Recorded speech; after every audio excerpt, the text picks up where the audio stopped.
It's Query and Company. I'm going to be keeping you company for the next few hours. You are not going to believe the company. This company. You're going to bankrupt your mama's company? At least I have the radio to keep me company. On 93.5 and 107.5, The Fan.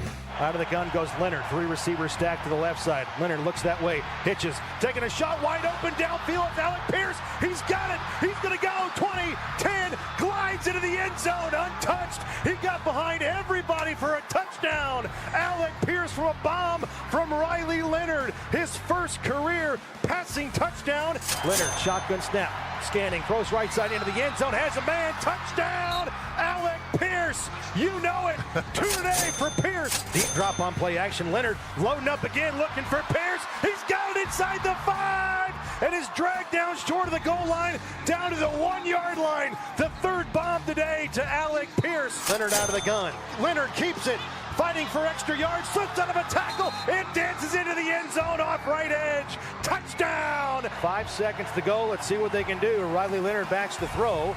Drives it over the middle, caught by Josh Downs, 30. Here's a lateral back to Michael Pittman Jr. outside the numbers. Back to Riley Leonard to the 20-yard line, and he just loses the ball. It's available inside the 10. The Texans have it. They're running the other way, and they score a touchdown to the final play of the game. Final score of Houston Texans 38 and the Indianapolis Colts 30. Obviously, we showed signs early in the season that was pretty darn good, and we had some unfortunate circumstances, but that's part of the league. You got to overcome those circumstances, and that's where you have to learn from and grow from to when you get in those situations. Again, you learn from them like, hey, here's how we have to win now with the circumstances, that we had. It's the same old story, same old song and dance, my friend. It's the same old story. That is how it sounded yesterday. Matt Taylor, Colts Radio Network, Shane Steichen after the game. As the Colts finished the season the way that they had played for the virtually entire second half of it. And now we head into the offseason, and what we do know is this. We already have the answers to the questions that we had discussed, and we will certainly analyze and dissect and scrutinize and question some of those decisions. With changes happening here on what is typically known as Black Monday in the National Football League, meaning the day that it should be called Pink Slip Monday, because that's what you see. Pete Carroll, for example, getting the news today that he will not return in Las Vegas. Cleveland firing their head coach. Atlanta firing their head coach. And, others coming out and saying, you know what, we'll give it one more go-round. And that is the case with the Colts. We will sometime in the 2 o'clock hour, around 2:30 tentatively scheduled, we will hear from Carlie Irsay-Gordon as she talks to the local media, the national media for that matter, and we will carry that press conference for you live. But good afternoon to you on this Monday. My name is Jake Query. Eddie Garrison, the other voice you hear on this program. We call it Query and Company here on 93.5 and 107.5 The Fan. Eddie, we'll begin with this. I will ask you your initial thought. Were you surprised over the news or even how quickly it came that, in fact, the Colts are going to be run back in 26? No, because if you listen to what Stephen Holder, Mike Chappell, Kevin Bowen, Joel Erickson, James Boyd, what all these people have been saying, going into last week and certainly after they were eliminated from the playoffs, it sounded like it was going to be team run it back. And the closer and closer it got towards the end of the regular season, I started to feel that way more and more, even though change should have been made, because if it is true, and I think Ian Rappaport had this going into the weekend, that Carlie Irsay-Gordon greenlit the decision to trade 2 first-round picks for Chris Ballard to get Sauce Gardner. I think the message that it could have potentially sent other GMs is like, hey, I'm going to support you, but if you make a terrible move like that, then you're going to be out right away, instead of letting it potentially see through. And plus, Chris Ballard's on the final year of his deal. It felt like Shane Steichen was going to be retained with the way he was talking and just how some people still view him around the National Football League. And the other aspect, too, is that Chris Ballard's going into the final year of his contract. And something that you've talked about time and time again, Jake, the other element of this that we certainly do not know how it's going is just the transition of power to the 3 daughters. And if their focus is solely on the football operation side, or is there a lot of business operation side of things that they're currently working on right now? And that's one thing, Eddie, that I think is a layer of the onion when you are peeling it that we don't know. And what I'm about to say is with the strictly the facts of it all. And the facts are that Jim Irsay's passing means that his 3 daughters take ownership of the team. And yes, they have been listed as co-owners for some time. And one would assume that that means that there was some sort of, transition of power from the inheritance and estate level aspect of it all that would minimize the financial obligation, the tax implication. And before somebody jumps on me and says, you're an idiot, you don't know what you're talking about, Indiana doesn't have an inheritance tax, understood, but the federal government does. And, obviously I am not privy to those conversations, but we need look no further than the Indianapolis Motor Speedway to understand the challenges that can come for a family when you start weighing out the financial responsibilities of that versus the valuation of something and everything else. Nothing compares in the world of sports to the financial windfall of an NFL franchise. But that also means that the federal government's valuation of it is going to put a price tag on the 3 daughters that they are going to have to pay within 365 days of that transfer. Does that, I say that not to say in any way, shape, or form or imply anything as to what that might mean from a financial or a change aspect. That would be irresponsible of me. But I think you touch on something there, Eddie, that is very astute.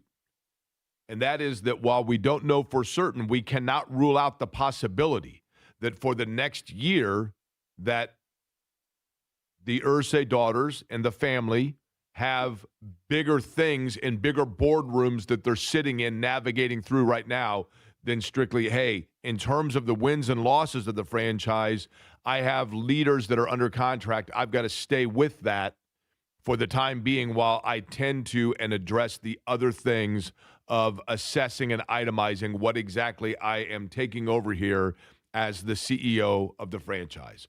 But let's begin with this. I have said forever that the way a team's season ends is oftentimes a microcosm of the season itself. And there is no greater example of that than what we saw yesterday and what you just heard from Matt Taylor at the end of that game. The final play of the Colts 2025 season perfectly summarizes the season itself. It started out where you had a pretty clear goal and a pretty clear vision as to what you needed. In that case, a Hail Mary. It started out by at least the understanding of, okay, we are going to throw a Hail Mary here, and we have a quarterback in who has exceeded our expectation in this game.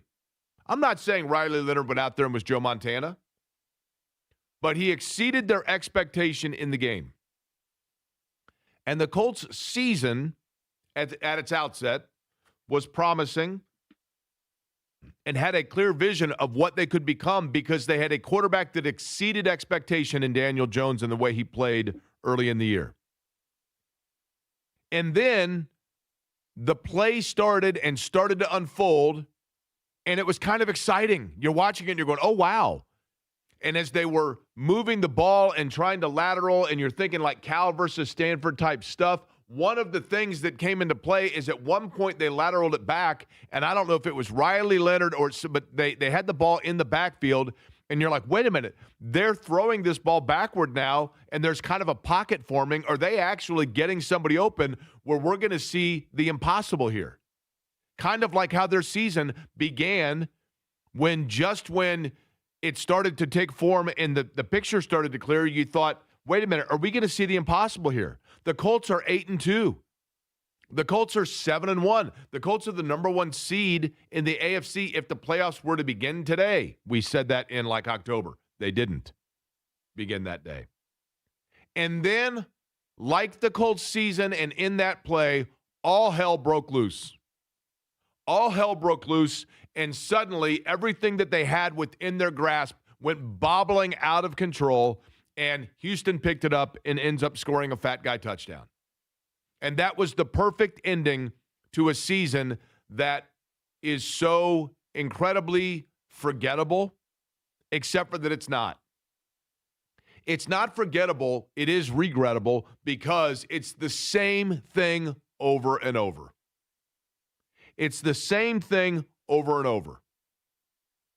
And the frustrating aspect of it is that we have example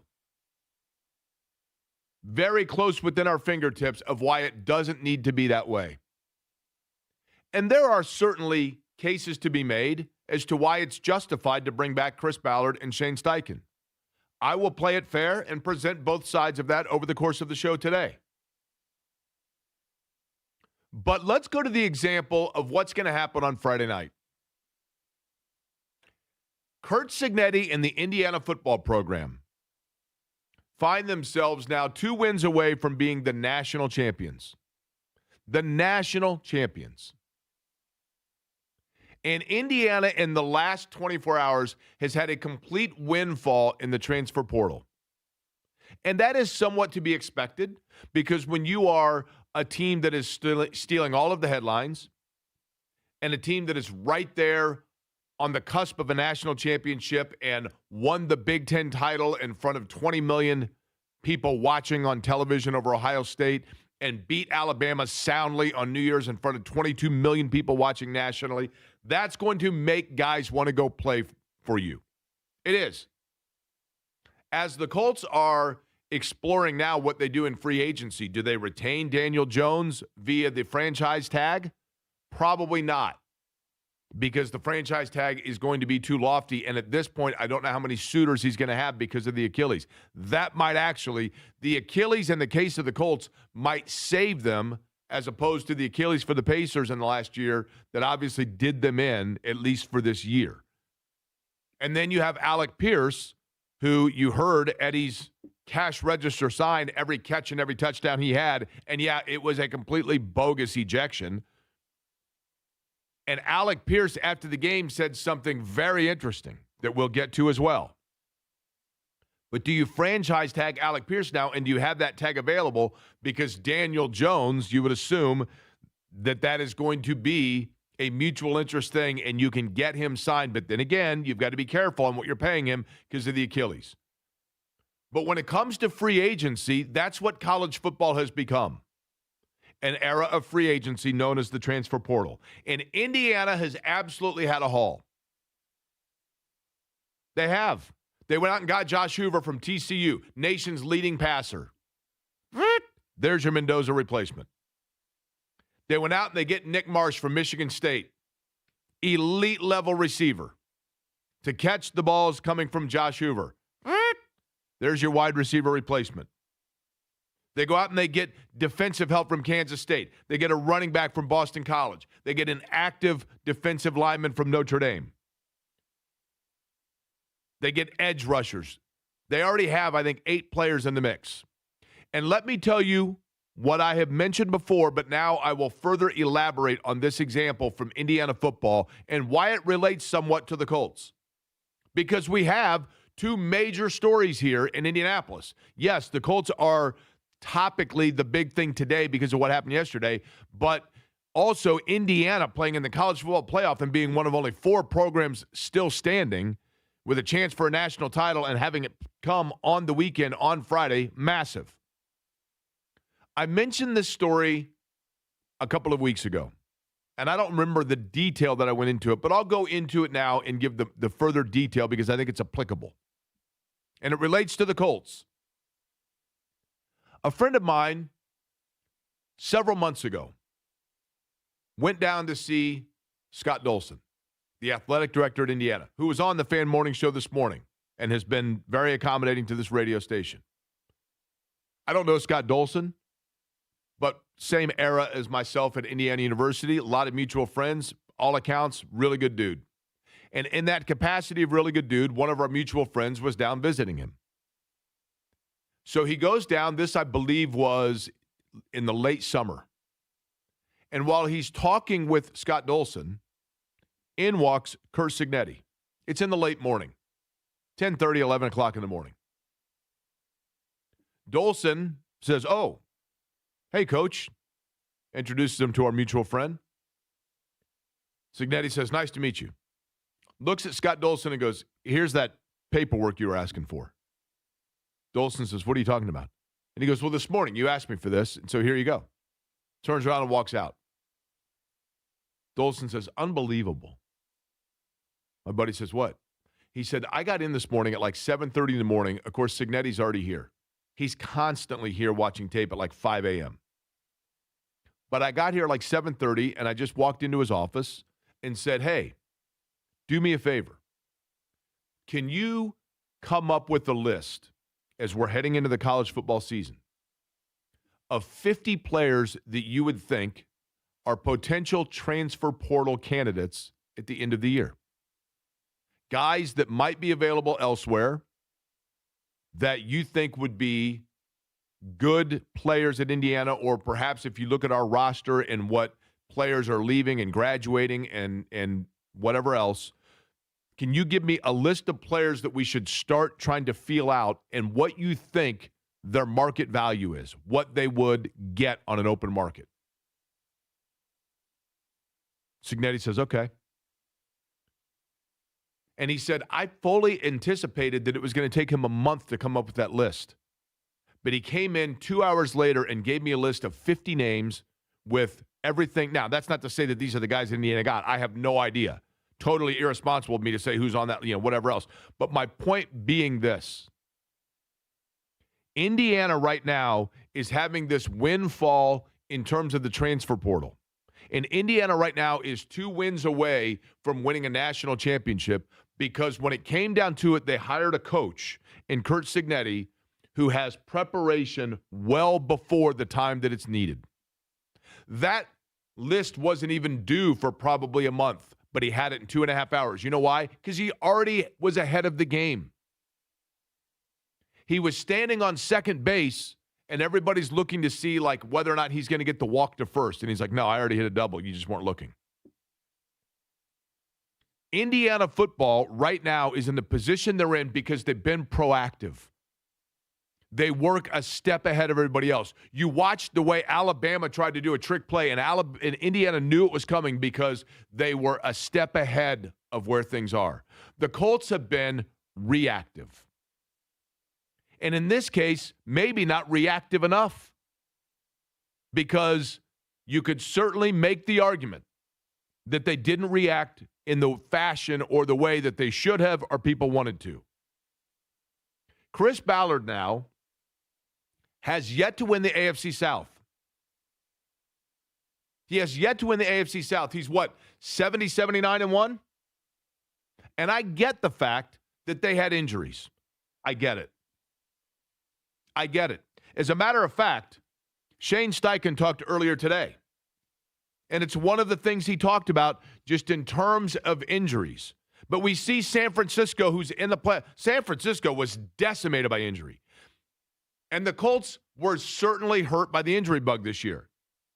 Matter of fact, earlier, just a couple of hours ago when he met with the media, Shane Steichen, in terms of what happened from the health standpoint and how it impacted them, did discuss the injuries for the Colts. Injuries are part of it. We all know that. And you got to find a way to overcome those injuries. As a coaching staff, as players, whatever it is, we always say next man up. It's a cliche in the coaching world, but it is the truth. The next guy up's got to show up and play. And as coaches, we got to put them in position to go be successful. Okay, here's the problem with that. He's right. Injuries are part of it. Next man up. You know the problem? The problem is the Colts haven't had the depth to go with next man up. By and large, for the most part, they have not had the depth because they continue to swing and miss on the top end of their draft. Where was Liatu Latu yesterday? Maybe I'm bitter because I said a year ago that I thought he was going to be the AFC Defensive Rookie of the Year. And he's had flashes, but for a guy, especially when you look at some of those that they bypassed to select him by making him the first defensive player selected in his class in the draft, that was a swing and a miss. Kwity Paye, swing and a miss. They had two yesterday, two plays where they got to the quarterback, and they then still didn't get a sack. Their pass rush yesterday was anemic. It was terrible. And they had in the one area where there is a player that they had drafted that showed some promise in Riley Leonard. And I know in the second half he was going up against TCU. I get it. But nonetheless, Riley Leonard, if in fact showed enough promise to become your backup quarterback in the future or pay off the fact that you selected him late, what does it say about your judgment that you still didn't feel comfortable enough to go to him when you had no other alternative with the season on the line but to put a 44-year-old guy out there who you basically got off LinkedIn? Now, that's the issue that I have is this. The Colts can tell me till the cows come home that it's about injuries.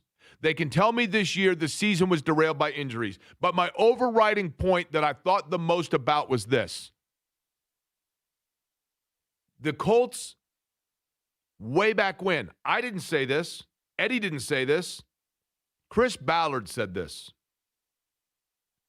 When he walked into a situation where he had a generational quarterback, and at what point are we going to start to say this might be a mediocre franchise that had two generational quarterbacks, and outside of that has been nothing but mediocre and average?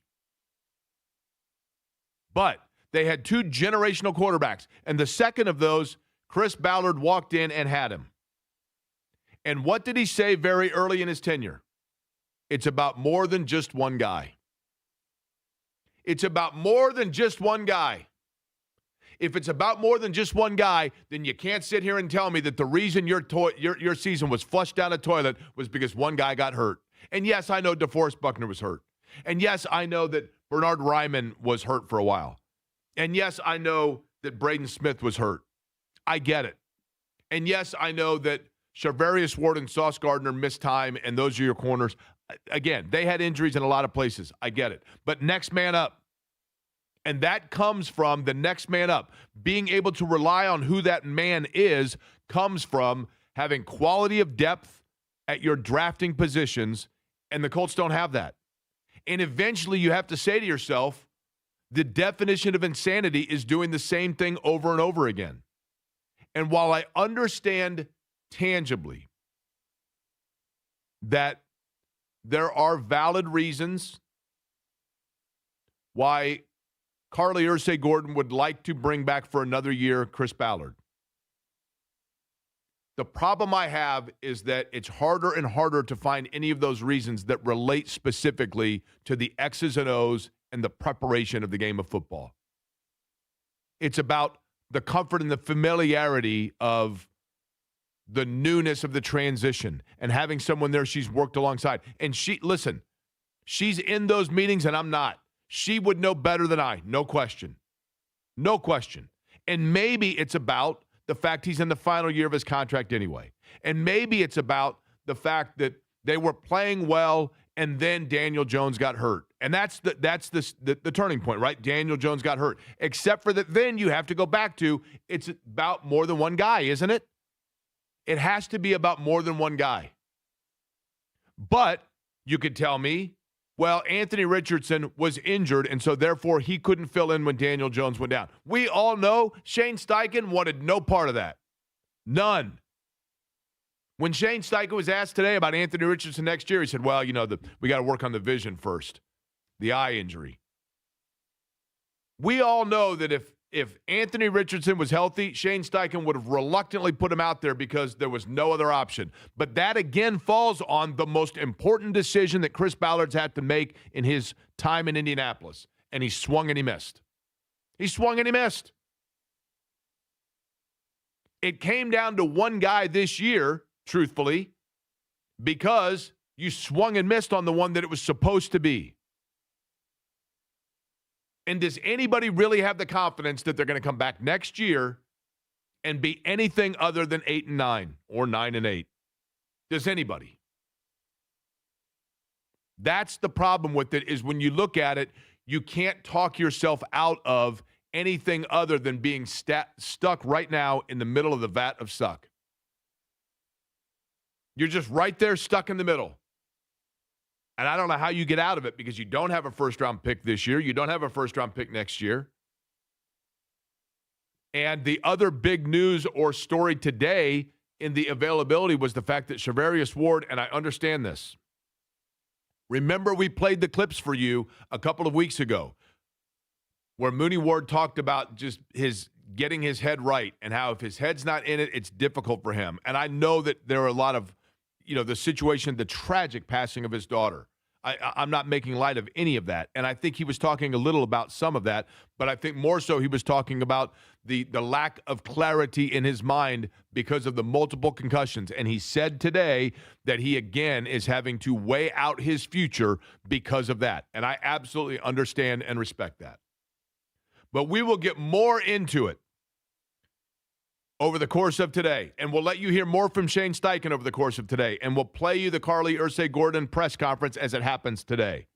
And we will break down and analyze it. But there is that other side of it. The preparation of Curt Signetti. Indiana last night in basketball as well, shot the ball really well and rebounded well. Things going well for Indiana. The guy that's on the microphone for both, it's going to be flying all over the country doing both of them. Don Fischer joins us other side here. Monday edition, Query & Company on the Fan. Are you hungry, Indy? Cluster Truck, Indiana's go-to pickup and delivery kitchen, crushes all cravings. Pizza, tacos, salads. If you're craving it, it's probably on the menu. Order now at clustertruck.com and use code BIGFAN, all one word, for $5 off, $25 or more. Without an Advent clinic nearby, people suffering needlessly from chronic nasal congestion and sinus infections would be stuck with either Band-Aid or Sledgehammer solutions. Band-Aids are pills or nasal sprays, and they're not true solutions. Surgery is a sledgehammer, and that's what we're trying to avoid. Because most people don't need surgery for nose and sinus issues, nor do they want a 14-day recovery. Our unique Advent approach can, in 20 minutes in our office, open your blocked nose for good, with only 1-day recovery. I'm Advent founder Dr. Kandula. Outside of Advent's four walls, invasive surgery is what they'll recommend. But here, you will find effective and convenient in-office solutions to help you stop the need for Band-Aids and avoid the sledgehammer. Go to adventknows.com to schedule your appointment, because Advent knows when you breathe well, you live better.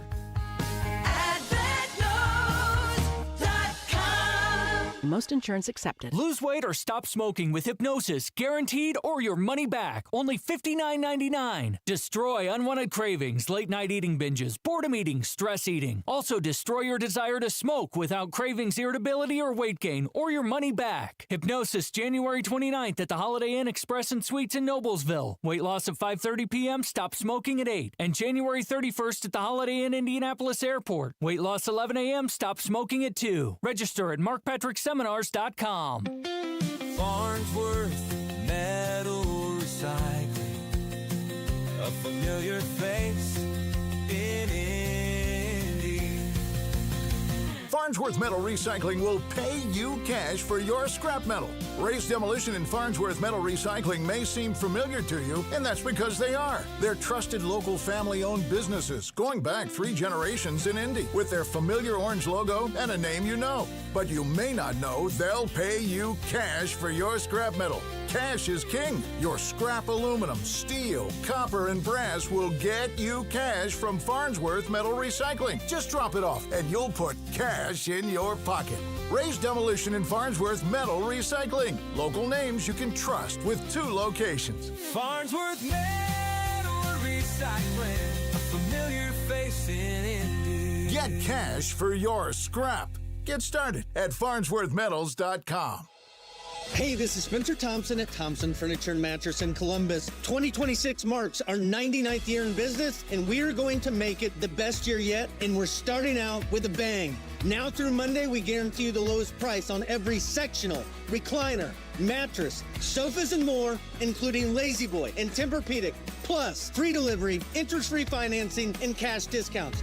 Hurry, sale ends Monday only at Thompson Furniture and Mattress in Columbus. That's the sound of James adding long-lasting Gain scent boosters to his laundry this morning. Several hours later, James sniffs the irresistible scent of Gain on his shirt. Gain. Several hours later, James has even caught the attention of his mother-in-law, and she never gives him attention. Ooh, you smell amazing, James. Oh, thanks, Mom. I love you too. I never said that.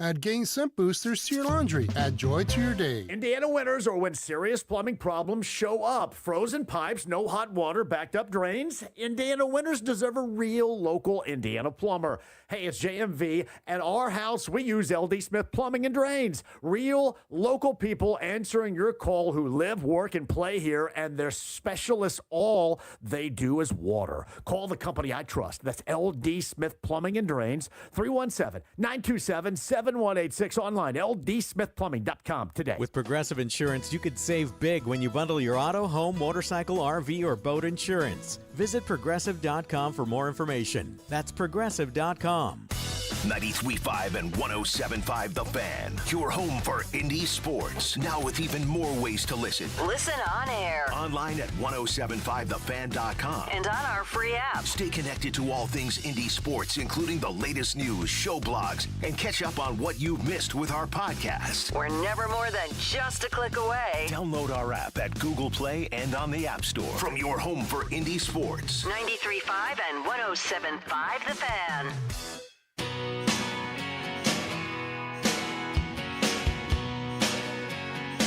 It's Monday. It's 12:30. It's Fish. The voice of the Hoosiers, Don Fischer, joining Query and Company on 93.5 and 107.5 The Fan. I certainly hope that Don Fischer is able to accumulate frequent flyer miles.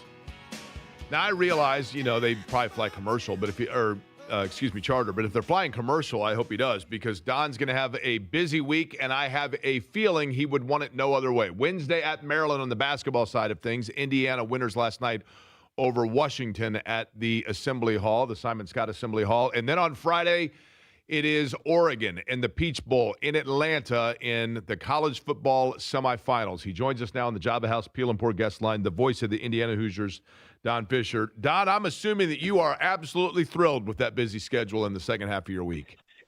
Well, it's even busier than you point out, Jake. I'm going to be doing the Maryland game. I'm going to try and do I will do the football game on Friday night, and then I'm going to try and get back for the Nebraska basketball game at noon on Saturday, which I did kind of the week of the Purdue game, if you remember back when we played Purdue, and then I had a game the next morning at 11 a.m. with a pregame and noon for a tip-off. So I'm going to try and do that again. I may not be able to do it this time because I may be out of gas.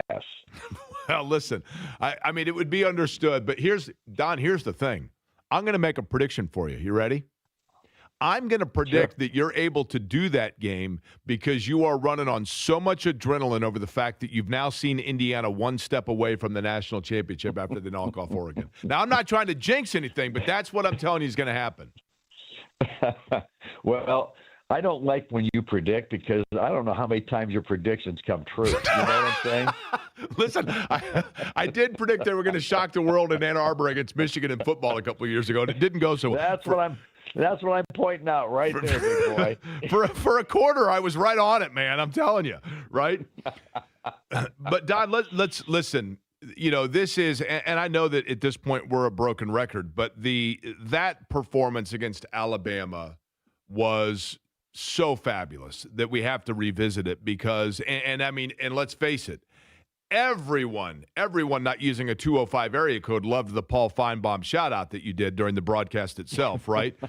but that just, the overall preparation, it looked to me, Don, like Indiana had a better idea of what Alabama was trying to execute than did Alabama. What is it about the Signetti factor that just is so businesslike and allows his guys to go out and have that kind of laser focus. And I realize that's something I've been asking you for like 14 weeks. Yeah.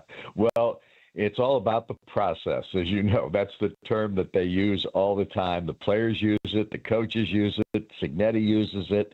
It's all about the process, and it's about getting better every single day, and that's part of that process that they talk about. I'm convinced that this guy is the best football coach in the country right now. I don't think there's much question about it. What he's done with this football program in 2 years is remarkable. And I think he probably said it best in the post-game celebration. It'd be a pretty good movie, wouldn't it? So all I can tell you at this juncture, Jake, is that this team is well prepared for everything that they do. And they've been that way all season long, as they did last year, with the exception of obviously the 2 losses. But I'm not saying that they should have won those 2 ball games, but they made some mistakes in those games that they're not making this year. That's the remarkable thing. This team makes very few mistakes on the field, and I'm not talking about individual plays. I'm talking about, in general, the kind of mistakes that get you beat, turnovers, those kinds of things. And they just don't do that very often. And when they do it, it seems like the other side of the football, if they turn it over to the other side, the defensive side, makes up for it. And that's what complementary football is all about. And they've talked about that ad nauseum as well. So it's just a football team that's so well put together. Number one, it's constructed properly with character players and guys that have had experience.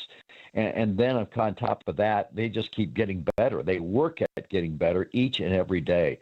And that's where this all comes from, and that's why I think this guy is the best. Don, he had said, Curt Signetti, Don Fischer, my guest, the voice of the Hoosiers on the Java House Peel and Pour guest line. Curt Signetti had talked about with this rematch with Oregon that, and I think Indiana has been very aware of, very respectful of, hey, Oregon is a great team. We had a great win against them, but, it's going to be tough, that kind of thing. But he had said that teams kind of morph themselves over the course of the year, and therefore they are different than matchup number one. How is this Indiana team, to your eye, different than it was in Eugene? I think just the one thing that strikes me right now, Jake, about this football team is their confidence level. And it's not a cockiness. It's not that kind of thing. It's their belief. It's their belief in their ability, number one, and in their coaching staff, number two, and the buy-in that they've had of what Curt Signetti teaches and preaches almost on a daily basis. So I think that the confidence level is at an all-time high with these players. I think when you mold a team like Curt Signetti has done, these guys, and here's the other thing, I guess the easiest way to say it is these players buy what Curt Signetti is selling, and they buy into it wholeheartedly, 100%. They believe in it. They've seen it work, and there's no reason not to believe in it to this point because they're undefeated. And I mean, again, they are just so – Don, what's fascinating to me, and I mentioned it before with you, and I've said it probably daily, it's like they go out and they make it simple. And the simple aspect is we're just not going to make mistakes. And then eventually even the best of the best, the Alabamas of the world, the Ohio States of the world, eventually make a mistake, and Indiana then preys on it like piranhas. They're just all over it right after it. It truly is remarkable. Yeah, and you can point the Oregon game the first time they played. I mean, what happens, they throw Fernando Mendoza throws an interception. And what do? And it's a pick six, so it goes for a touchdown. And all of a sudden, all the momentum is in Oregon's favor. So what do? They came back down the field, went 80-plus yards on that drive, and scored a touchdown to retake the lead. I mean, it was remarkable in the sense you make a mistake, you move on to the next play, and you don't even think about what just happened. You're thinking about what's going to happen next. They move on from negatives very quickly. It just doesn't seem to affect them. Even if it's a bad play or a mistake made on a play or a turnover or whatever it may be, they just move on to the next play, and it doesn't seem to affect them negatively. And that's one of the reasons I think the confidence level of this team is just as high as it can possibly get. Don, I did have a basketball question, but before I get to that, I simply wanted to ask you this. And I know you've been asked a lot about your journey of doing Indiana football, and we've talked about that. It's well documented, and you've been open about, just some of the bad football you saw over the course of 50 years. But for you personally, how much fun is this? How much fun are you having following this team, this journey, this coach, and these players? Well, it's the highlight of my career at Indiana. I mean, and I've got highlights because I've got 3 national championships I had a chance to broadcast. And each and every one of those was a moment for me. I really loved what I was seeing. I enjoyed what I was seeing. I delved into it like I was part of the program, so to speak. And I did the same thing with this football team. It's just so much fun to be a part of something this special. And when you're a part of a national championship team that goes unbeaten back in 1976, and I know that's a long time ago, but that was 50 years ago. And without question, that was one of the most remarkable things I'd ever seen at that point in time. And now I'm kind of reliving it again. The same kind of thing with the other 2 national championships. And getting to the Final Four and getting to a championship game, I've done that several times. So it's just part of one of the. I've been, like I said before, I've been the most blessed broadcaster in this business. I've seen the highs and I've seen the lows, and the highs, of course, outweigh the lows dramatically. But it makes you appreciate those highs too when you haven't had all that success. And what this 2 seasons have done for me is it's reassured me that I made the right choice when I decided to become a sportscaster and a play-by-play guy, and I loved every minute of it. And it's hard to believe that it would be, I guess fitting that on the 50-year anniversary of Indiana's unblemished college basketball season, the last of them in college basketball, that Indiana could become the first ever 16 and unblemished college football national champion. Basketball, real quick, Don. I thought last night they shot the ball really well, especially from the outside. But I noticed that after the game, Coach DeVries, I think it was to you, he was talking about his pleasure in their ability on the glass and finally getting a little more active on the rebounding side of things. Was there anything schematically different that Darren DeVries did that facilitated for either of those things? I don't think schematically. I think that they just worked on rebounding and emphasized it so much in that 12, 13 days that they had off. I mean, that's a unique scenario in itself to have that much time off during a Christmas holiday. And Darren talked about that in our pregame show, and we'll talk more about it tonight on the coaches show that we have with him this evening. But he said we really worked on the rebounding aspect, really emphasized it in our practices over the last couple of weeks. And he says that's the one thing I'm going to look for tonight to see if it's better than it has been. And not there's any question that it was. And he was very pleased with what he saw in that regard. And, of course, the other aspect of last night's game that was so impressive was they had 4 turnovers in the entire ball game, just 4 in that entire contest. So they took care of the basketball. And I think they've been an underrated defensive team all year long. I think this is a really good defensive ball club. They really have honed in on the defensive side of it. But they are limited in some areas because they're not the biggest team or anything like that in that regard, and not the most physical by any stretch of the imagination, but they play so hard and they bust it all the time, and that's one of the reasons I think this defense is really good. So I think that's an unheralded aspect of their ball club at this point, but I think it's a real critical part of why they're being able to win some of these ball games. And, of course, last night the offense played a big role, scoring 90 points.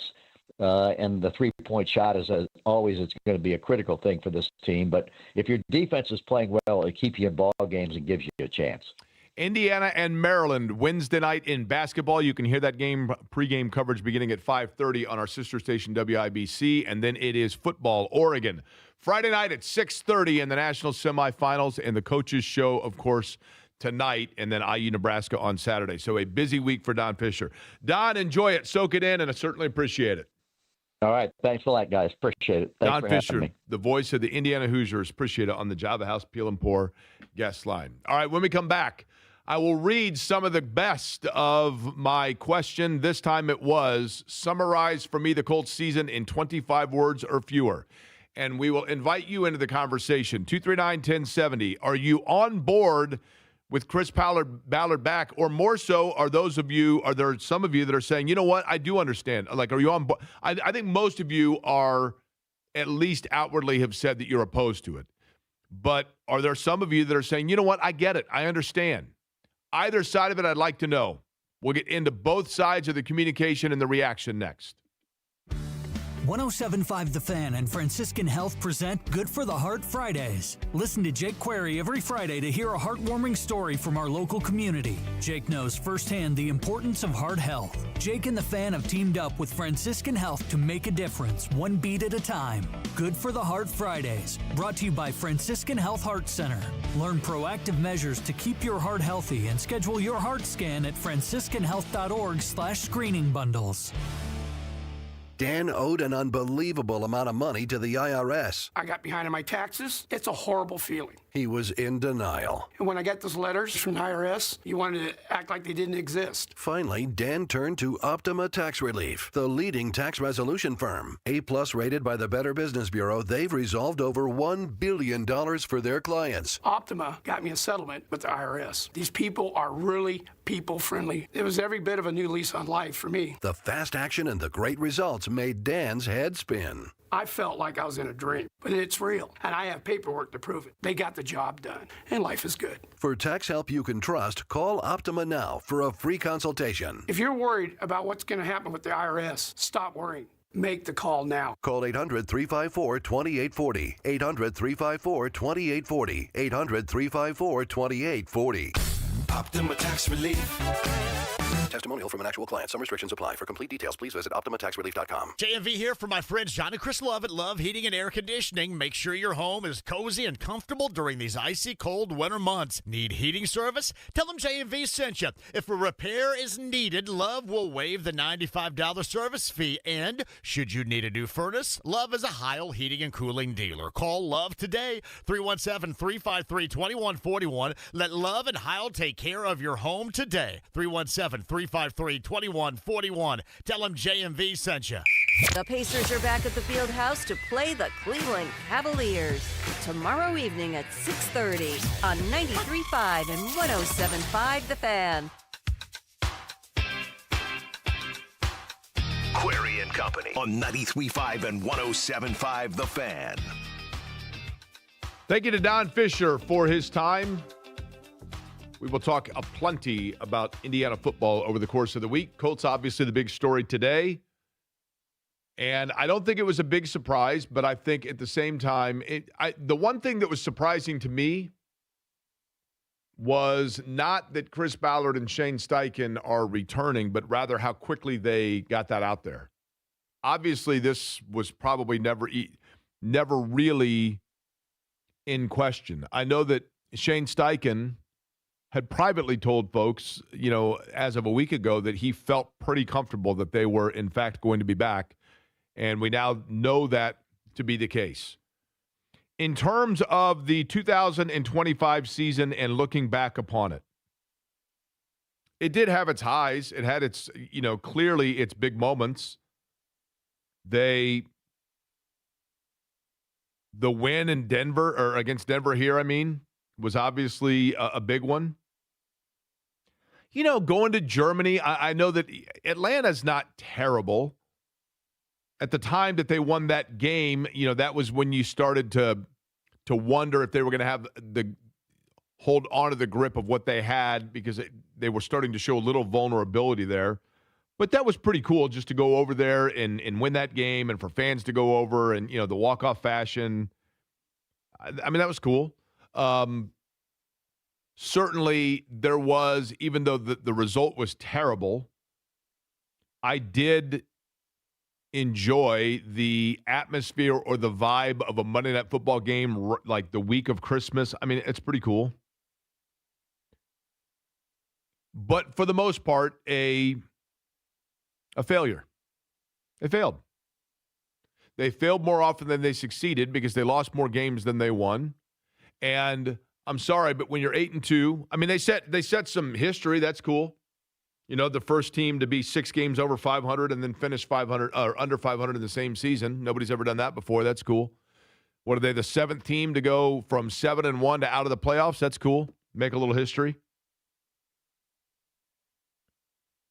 But when I asked for people to give me their 25 words or fewer to summarize the season, this from Daniel. It was good until it wasn't. Taylor needs a quality quarterback to appear great. Depth not there. Late game coaching not there. Fire everyone. Mark, another mediocre season with Chris Ballard. If he remains employed by the Colts, what is the motivation for fans to care next year? That's the thing. Here's the reality.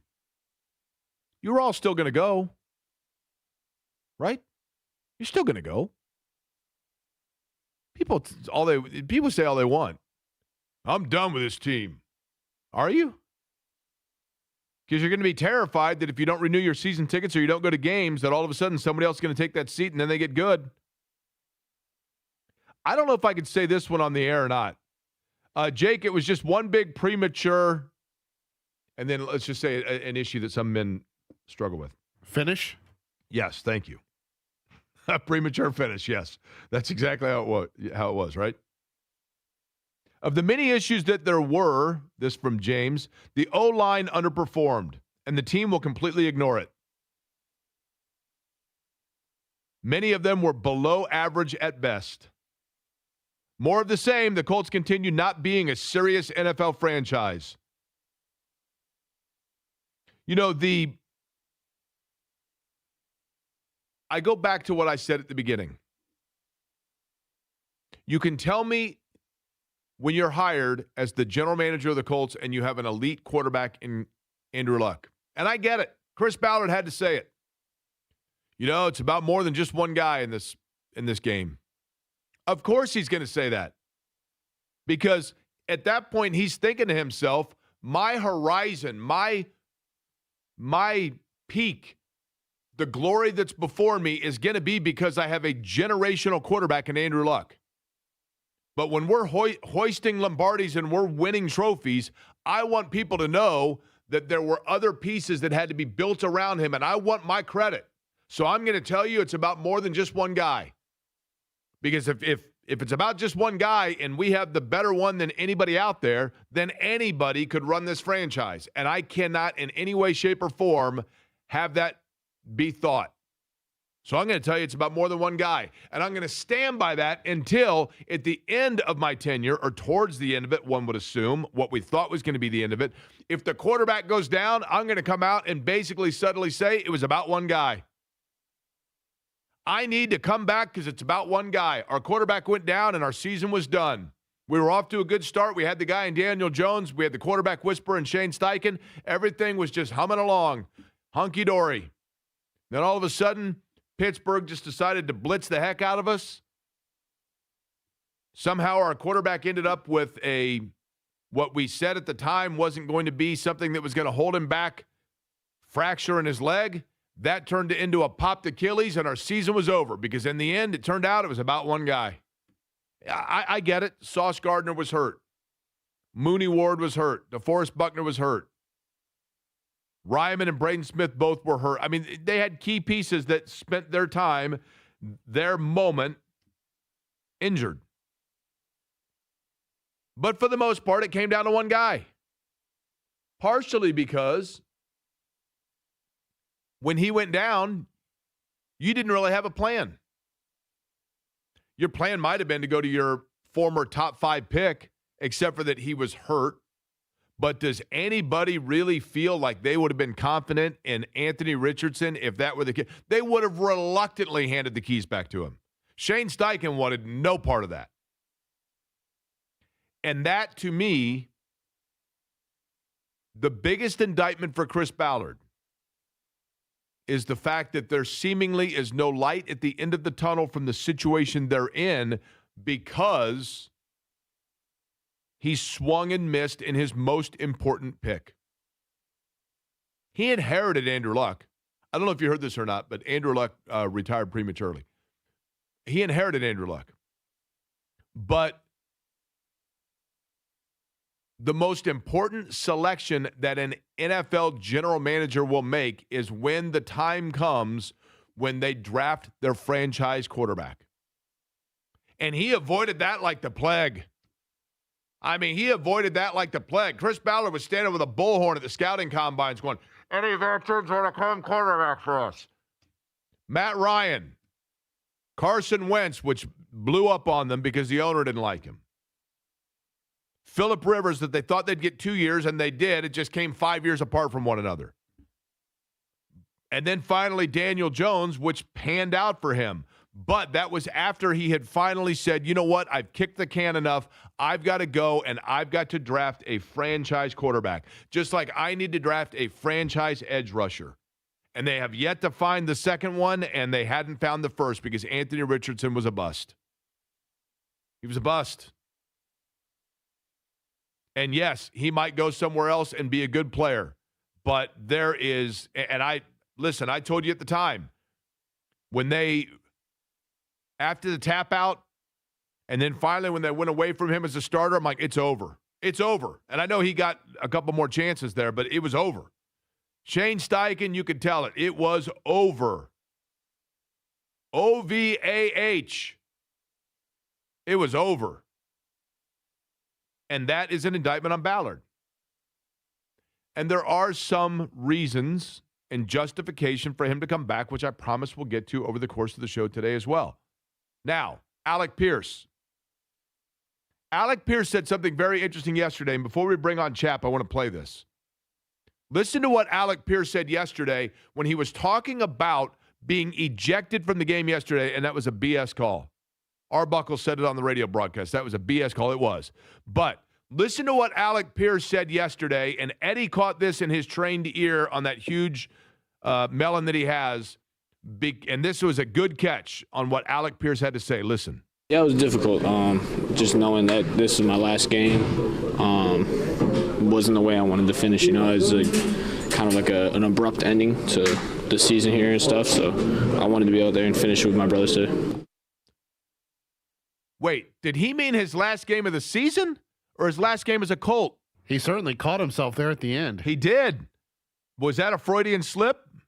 We got a little more clarification via things said today. And I will play for you that clarification, and Mike Chappell joins us next.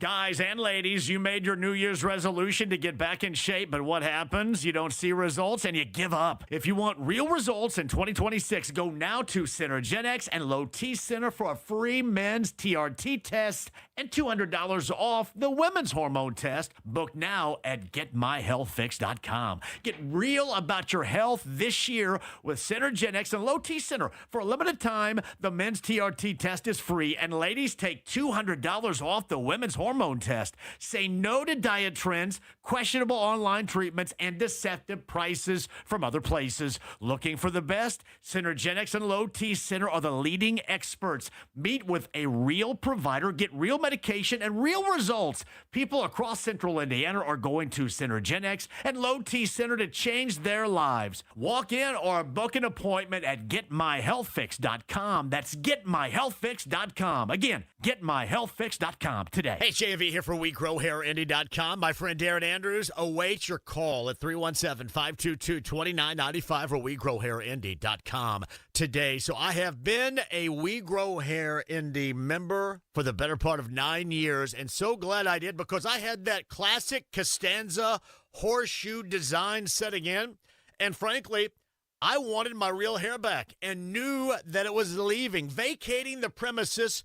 But Darren Andrews said, hey, we can help you out here with either multi-unit hair grafting or artist robotic FUE. Whatever you need, we shall do to get your real growing hair back again. That's exactly what happened, and all I did was make that call to Darren Andrews at 317-522-2995, WeGrowHairIndy.com. Don't wait. Do it now. That's 317-522-2995. Be just like me, JMV, and get your free evaluation and get your hair back today. WeGrowHairND.com. It's a new year. Ready for a fresh start or career reboot? At My Computer Career, prep for a more recession-resistant future in the high-demand fields of IT, cybersecurity, in months, not years, including AI. Whether you're starting out or switching careers, no prior training is needed. Attend school online from home or on campus. Go to mycomputercareer.edu to take the free career evaluation today. mycomputercareer.edu, an elite CompTIA certification partner. Financial aid is available to those who qualify, including VA benefits.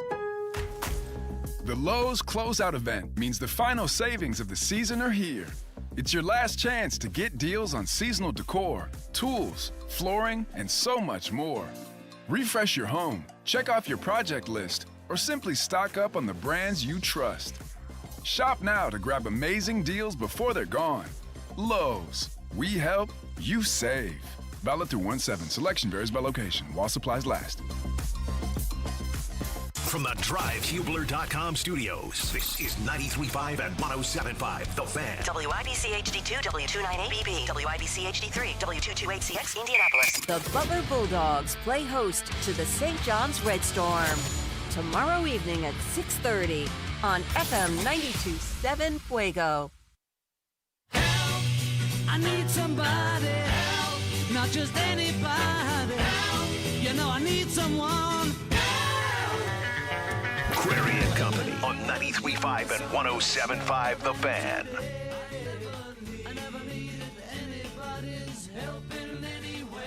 Okay, so when it comes to help, could Daniel Jones do exactly that in making sure the Colts retain Alec Pierce? That becomes the big question, because Alec Pierce yesterday, you heard him say there, he almost Freudian slipped it as if he thought that was his last game as a Colt. Now today, Alec Pierce clarified a little bit by saying, and I'm paraphrasing, that having Daniel Jones here would go a long way. It would go a long way in having Alec Pierce select the Colts as the place he wants to go. Now, they could obviously franchise tag him. He will be an unrestricted free agent coming up in March, talking about Alec Pierce, who is going to demand big time money. As for Daniel Jones, he's coming off of the Achilles. That becomes the question then. If Jones is the key domino that leads towards Pierce being here, I guess domino would be not the right term because that would mean falling, and this is not. This is about retaining. But if Daniel Jones being here is the key to Alec Pierce wanting to be here and signing a deal, then you ask the question of, does Daniel Jones want to be here? He talked about that with reporters earlier today. Here working with the coaching staff here, with the players, I think it's a great organization, and I've enjoyed being here. So obviously there's a business side to it, and understand that, but I've really enjoyed being here around these people. Based on what you've been told, when do you think you'll be able to, come back? I mean, I think obviously it's a long, it's a long process in recovery, and there's a time frame to it. You got to check a lot of boxes along the way, but I expect to be ready to go by training camp, and so we'll attack the process, and I'm ready to go.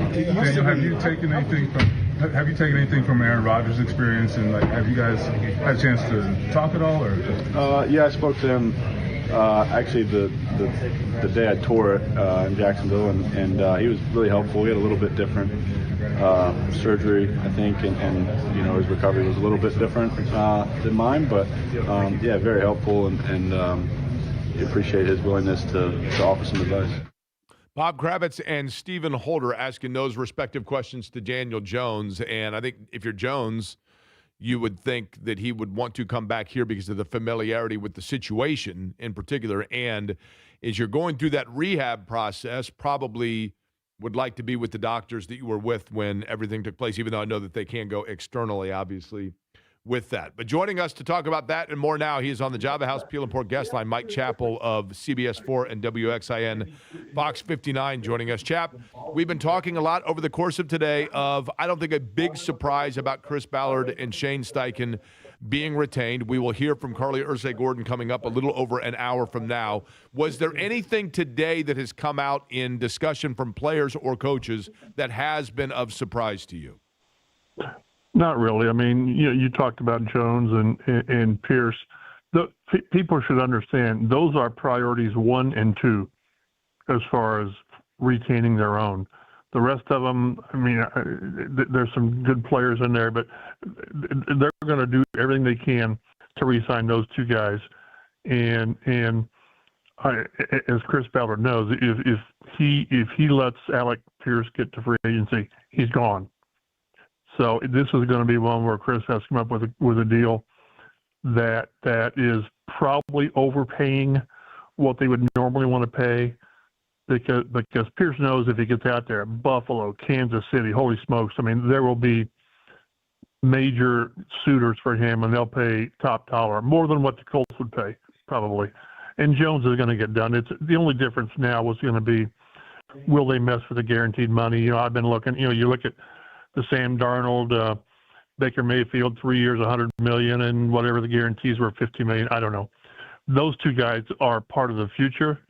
They, in my mind, they will be back. And to me, in my mind, there's really no question in that, because I think the Colts will do whatever they have to get Pierce done. The only thing that struck us in the locker room today, really, at least me, is we talked to Mooney Ward, who's coming back from. He's had 3 concussions this year. He was one of their big off-season signings, and he just kind of waffled on coming back. And he's won a Super Bowl. He's played in three Super Bowls. He's all pro. He's Pro Bowl. He's made $69 million, and he's had these migraines and headaches from the concussions. And he said he bumped his head. I don't know, was it last week or recently? And he said he had a crazy headache from it. So that's and that's going to be a concern. He said he told us that his dad's already told him to retire. He said, I don't think I'm going to do that. But then the more that he talked, you wondered. He said, I've done all this. I've had a great career. I've had the money and all this. He wants to be a good father. He wants to be a good man to his fiance. So whenever I hear players talking like that, it just gives me pause. I remember Marv Levy, the great Marv Levy, said, if you're thinking about retiring, you've already retired. And Mooney Ward told us after the second concussion that he was having thoughts of retirement because of how it might impact his life. And this is the 3rd one. So he needs to make a decision in the next 2 months, because Ballard needs to know what he's got moving forward and how they're going to have to deal with Ward's guaranteed money. I think he counts. I can't remember what it was. I've not got the numbers in front of me, but he'd count like $18 million in dead money if he moves on. So it matters. That's the one that struck me more than anything is when one of your major off-season acquisitions is considering his long-term future that does not include football. So other than that, it was a bunch of guys saying, we were close, we just didn't get it done, which we've had way too many of those exit interviews in the last, 8 to 10 years. Chap, I'm going to mention some individuals. We now know Chris Ballard, Shane Steichen will be back in the 26 NFL season for the Indianapolis Colts. Mike Chappell, CBS 4, WXIN, Fox 59, my guest on the Java House Peel and Pour guest line. Let me mention to you some other people, and then you tell me on a 1 to 10 scale, 10 being the most and 1 being the absolute least, the likelihood that you think they will be starting a game for the Indianapolis Colts next year, okay? I'll begin with a guy that is in, I believe, the final year of a deal that is going to pay him somewhere of around $29 million, and therefore there could be some cap maneuverability that takes place if they decided not to bring him back. Michael Pittman Jr. He comes back 8. Okay. 8. Next, The guy that we just talked about in Alec Pierce, unrestricted free agent. I believe that means they could tag him. That would have to be done. He becomes an unrestricted in March. Alec Pierce. 9.5. Okay. Anthony Richardson, final year of his deal. 1 to 10, huh? 2. Because I don't want to say 0, and I in my head I'm thinking 0, but I'll say 2. Well, I noticed that when you asked Shane Steichen almost directly that question today, Steichen immediately mentioned the eye injury. And I don't mean that to make light of that, but I agree. Right?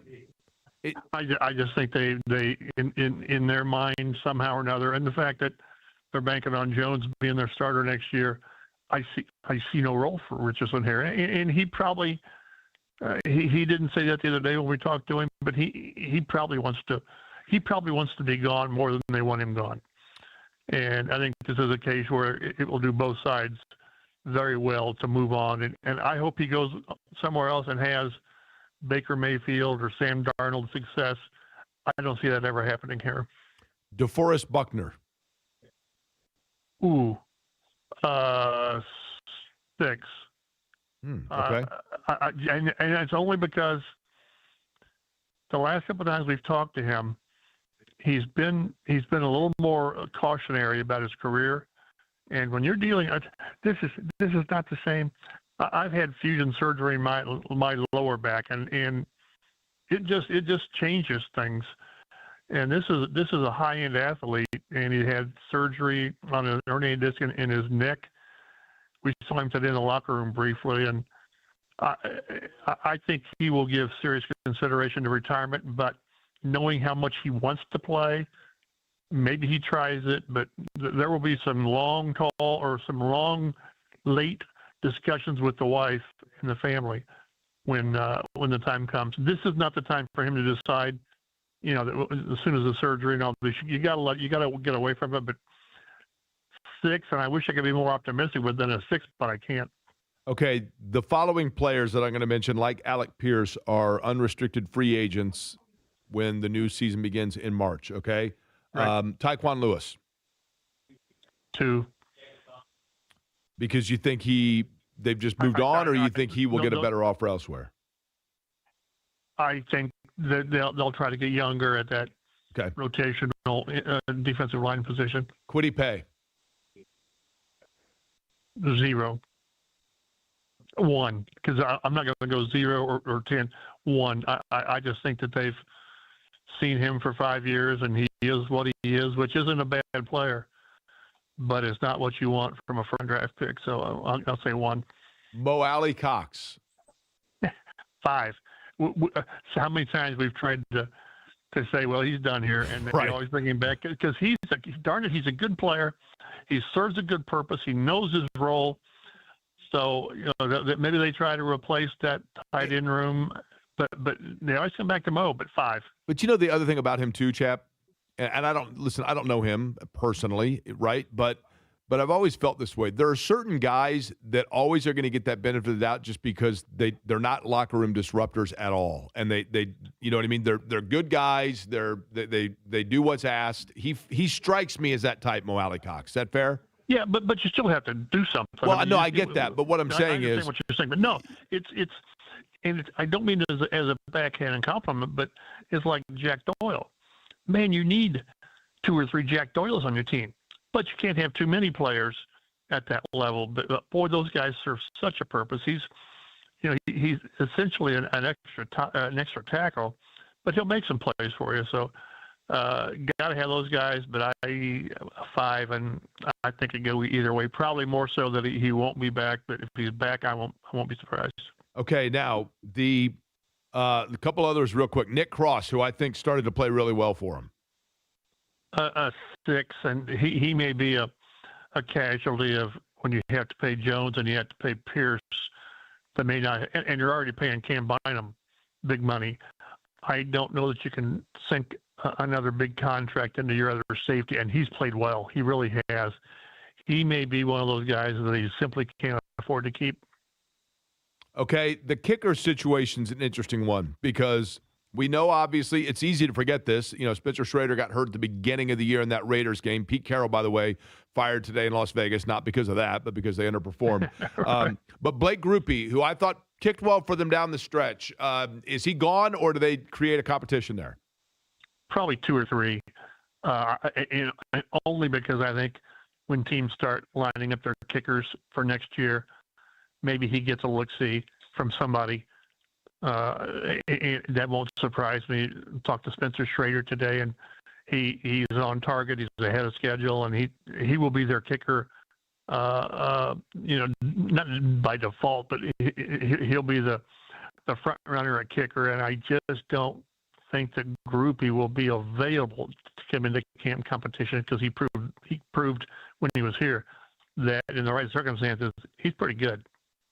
You know, Eddie points out Michael Pittman Jr., $29 million next year, largest payroll on the team. It would be a $5 million dead cap hit if they were to release him. In other words, they would still go against their cap for what they're not getting in return at $5 million. Is there a cost that he would be willing to come back if there was a restructure? Probably. It would depend on. Normally, restructures don't mean you're taking a pay cut. They're pushing money forward, maybe an extension or for backloading, 2 or 3 years. Right?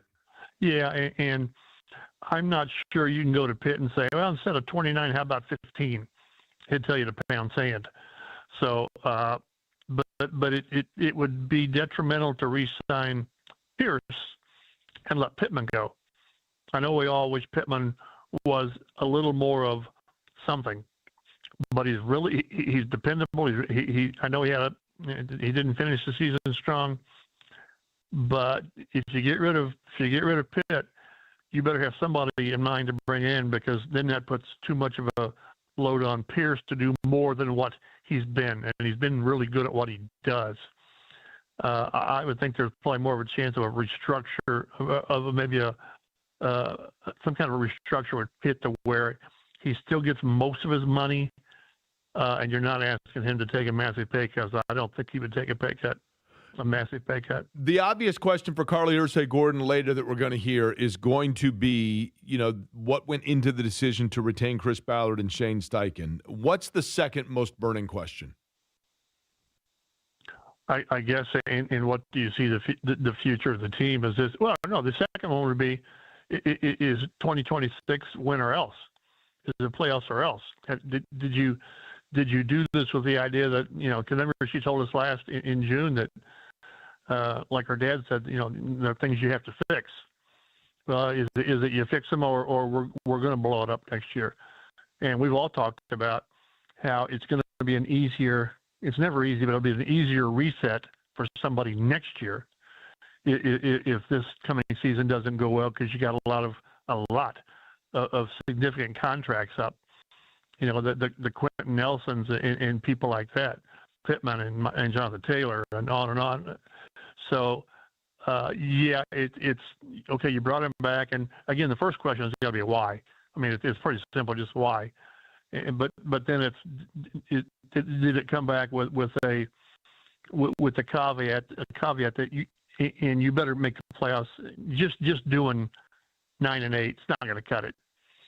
So that's, and again, if I'm not mistaken, Chris will be in the last year of his contract. It's never great to have a lame duck anything. Steichen's under contract for 3 more years. So why? And then is everybody back with a win or else demand? Okay, here's the big one, chap. In terms of those, we're talking with Mike Chappell of CBS 4 and WXAN Fox 59. In terms of those with the Colts or around the Colts for 2026, 1 to 10 scale of return. How about this one? Mike Chappell. Yeah, I'll be back. I got a house payment to pay, and my check's still clear from Fox 59, CBS 4. Thank God. Great place to work. And I'm serious. It's a great place to work for. So yeah, another couple of years, and then we'll see. Now here's the thing. We have a lie detector that takes place here at the station where when somebody is fibbing, it speeds their voice up. And I believe that that's a great place to work and that you're going to be back, but I don't know about the house payment part. I think the house is paid off. Do you still have you guys get that fixed yet? I mean, this is 2026 for crying out loud. I can give you my tech guy that at AT&T, and he can probably hit you guys at right now. I mean, this isn't like 1980 with all this stuff. So, good Lord, why don't you guys enter the new world and get your equipment fixed? If you could, I mean that affectionately too. If you could hear how that sounded. Oh, jeez. You sound like Alvin when he didn't get his hula hoop for Christmas from the Chipmunks. But as I said last week, I'm just glad I'm able to give you guys some comic relief. And please don't have this on the air when I'm driving down the road, because I'll either drive into a semi or something. All right, Chap, we appreciate it as always, man. You've earned that Coors Light over ice. Over ice. Maybe we'll talk to you next week. I don't know. All right, sounds good, Chap. Appreciate it. Mike Chappell joining us on the program. There's nothing like a guy defending his vocal honor while sounding like he's in a helium tank, right? I mean, what more can you say? All you can do at that point is just giggle at it, right? That's all you can do is giggle at it. Now, we're going to play the press conference later. What time do we, Eddie, at this point think that's going to be? Around 2:30, right? Yes, tentatively scheduled for 2:30, but you know how the things go, Jake. Yeah. Oftentimes running behind. Chris Ballard usually was about 10 minutes late, right? But we will, whenever it does take place, sometime coming up in the 2 o'clock hour, we will carry for you the press conference from West 56. The owner and CEO of the Indianapolis Colts addressing what we now know in the fact that the top brass is back. Chris Ballard, Shane Steichen. All right, I had promised you that I would spell out the reasons why Chris Ballard should come back. In the sake of fairness, devil's advocate perhaps, or angel's advocate in this case, his career record of 70, 79, and 1. No division titles. And yes, he was dealt a curveball with the Andrew Luck retirement. But there's been more than enough time since that. I do think that it is fair to point out football is a game of ebb and flow. And it is true that when the Colts were off to the 7-1 start, ultimately 8-2, did they get fat off bad teams? Miami, Tennessee, the Raiders. They did. But they also had impressive games in there as well. The Chargers, they went out and thoroughly took care of. The Rams, they should have beaten in Los Angeles. The Broncos, maybe they should have lost because of that weird call at the end, but nonetheless, they beat the Broncos. And during the time that was all happening, there were two things that were leading to that. One being very good quarterback play from Daniel Jones. And one being, as we talked about at the time, and it is fair to Chris Ballard to bring it back up, the depth. Maybe not depth, but the totality of the roster. I don't know if you'd go with depth because once they got hurt, you know, they did have challenges with the quote-unquote next man up. But in terms of their starting roster, the quality of depth. the quality of depth is where I would have issue, is what I'm saying. But the totality of roster in the fact that it was balanced. And they were able, especially offensively, they were elite for a long time there, but they were able to go out and put together that record. And what did we say at the time? We're like, you know what? This is a good roster. And then they made the trade for Sauce Gardner, and I think in the end, that's one that they probably would like to have back. And I may completely change that tune. Sauce Gardner is clearly an elite talent. I mean, I don't think there's any question about that. But for what they gave up to get him, you wonder if they will have seller's remorse there, or buyer's remorse in this case. I guess they sold away the 2 first-round picks. But nonetheless, if you were playing devil's advocate, and if this were high school speech class and debate class, and you were assigned the debate of defending the decision to retain Chris Ballard, you would say, when they were healthy, they had a roster that was being praised. And they had a quarterback that, yes, was not his initial franchise quarterback draft selection, but give him credit for finding a quarterback that works well with the head coach that he had brought in. And the combination of those two together for the better half of the year was very, very good until injury. And so, therefore, when you look at the elite level of offensive play they were getting, out of Daniel Jones, out of Tyler Warren, out of Jonathan Taylor, then you would look at it and say, in fact, injuries are the reason that they were not able to contend. Do I believe if Daniel Jones had stayed healthy for the totality of the year, that they would be Denver or New England or, dare I say it, Jacksonville? Maybe not. But I certainly think that they were as good as with that. I'm saying even if they'd come down to earth a little bit, they're still certainly as good as, and I know Pittsburgh won their division, but, you know, they would have been 10, 11, 12, right in that category, right? So there was the body of work of competency. I'm not saying superlative, but of competency. And so I do understand as well for Carlie Irsay-Gordon. And one of the things that we talked about off the top of the show that I think cannot be overlooked, Eddie, you brought it up. I think it's a very good point. You are talking about a woman and her sisters that are now have ascended to the ownership level at the very top of the franchise. Yes, they have been listed as co-owners for quite some time.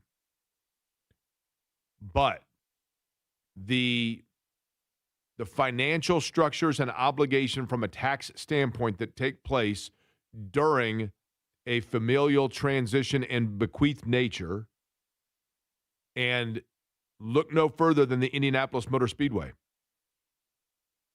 I mean, the Indianapolis Motor Speedway, I don't know this, but I think I'm pretty confident in saying that speedway for the Holman George family, you know, it meant everything to them.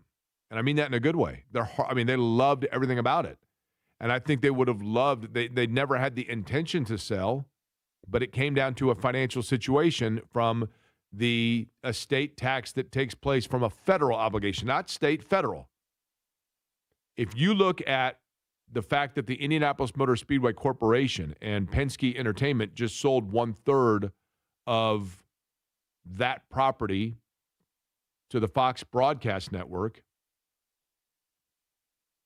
I'm not in those meetings, but it would make perfect sense if the reason they did that is so that they then just set the baseline on what the federal valuation would be of the value of the franchise for when the time comes that there is an inheritance that passes along the Indianapolis Motor Speedway franchise from Roger Penske to his, you know, presumably his son or his sons or his family. Roger Penske just set the baseline on what the value is because he sold 1/3 of it, and it's public what it was purchased for. All I'm saying is there are a lot of complications well beyond my financial understanding and capability that go into that. I have no reason to believe that the Irsay daughters are going to be in a situation where they need to sell the franchise. Please do not misunderstand that that's what I'm saying. What I'm saying is I would also assume, though, from a business standpoint, there is a lot of paperwork and technicality to wade through that would, for the time being, make it such that you would say, I need the football operations standpoint right now to just carry on as is because I have other fish to fry right now. And if that's the case, then you would look at it and say, my general manager is under contract for 1 more year. He's a guy that I've known for a long time. I have worked with him. I am sitting there. I have the headsets on. I'm in the meeting. Carlie Irsay-Gordon would know more about the inner workings of what takes place inside the building than anyone else. And so for that standpoint, I do understand the familiarity aspect of There's nothing overly egregious that Chris Ballard has done other than the lack of performance of the football team. That would be and that's egregious, don't get me wrong. Now, I think I've been very clear about the standpoint that I think it's time for new leadership. I do. And I think most people agree with me.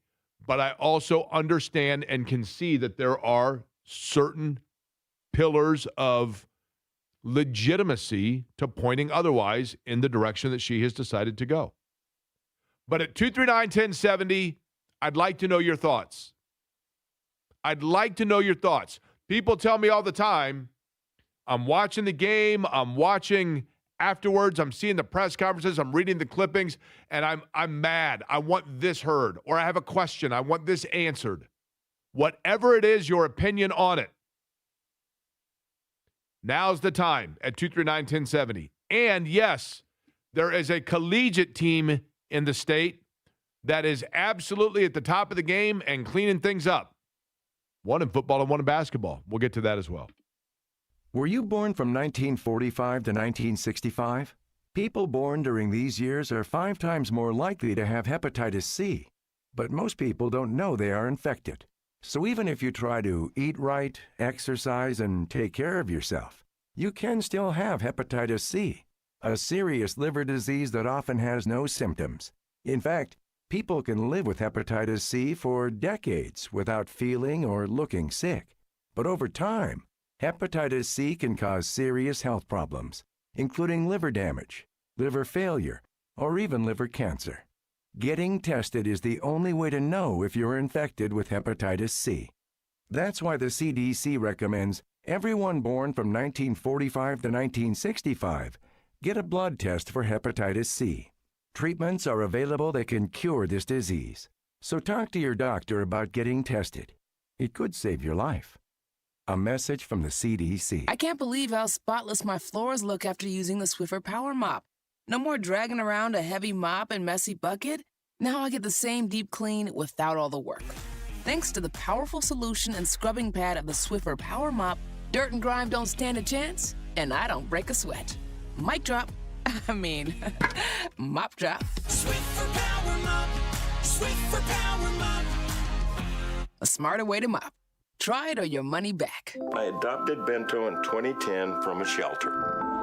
This cat makes me make art. He's always motivating me to draw pictures of him. He just is motivating artistically. He's my best friend, but a lot of people know him as Keyboard Cat. Keyboard Cat, YouTube star and shelter pet. Amazing adoption stories start in shelters. Start yours today. Visit theshelterpetproject.org to find a pet near you. Brought to you by Maddie's Fund, the Humane Society of the United States, and the Ad Council.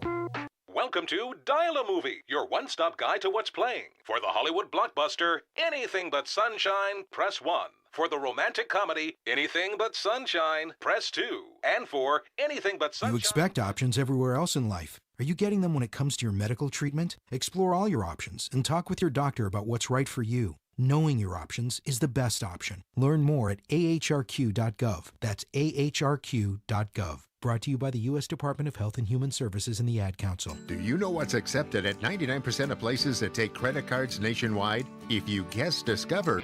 The Ride with JMV. Matt Surface, the former Hoosier linebacker. As a former player, this 2 years, this run right now, what's this mean to you? As a former player, I mean, it just gives you an incredible sense of pride. Have the same colors that you wore on the same field. It warms your heart, and it's so exciting to see, and I'm just excited to ride the wave of positive emotions. The Ride with JMV. Weekdays 3 to 6. On 93.5 and 107.5. The Fan.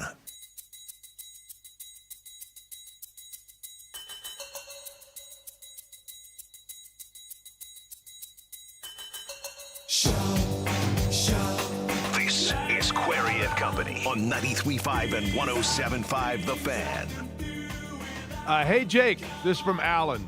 Anthony Richardson is definitely not a bust. Colts management completely mishandled him. He is 23. Management repeatedly said he needs reps. Then they bring in someone to split reps with him in camp. They look like a clown show.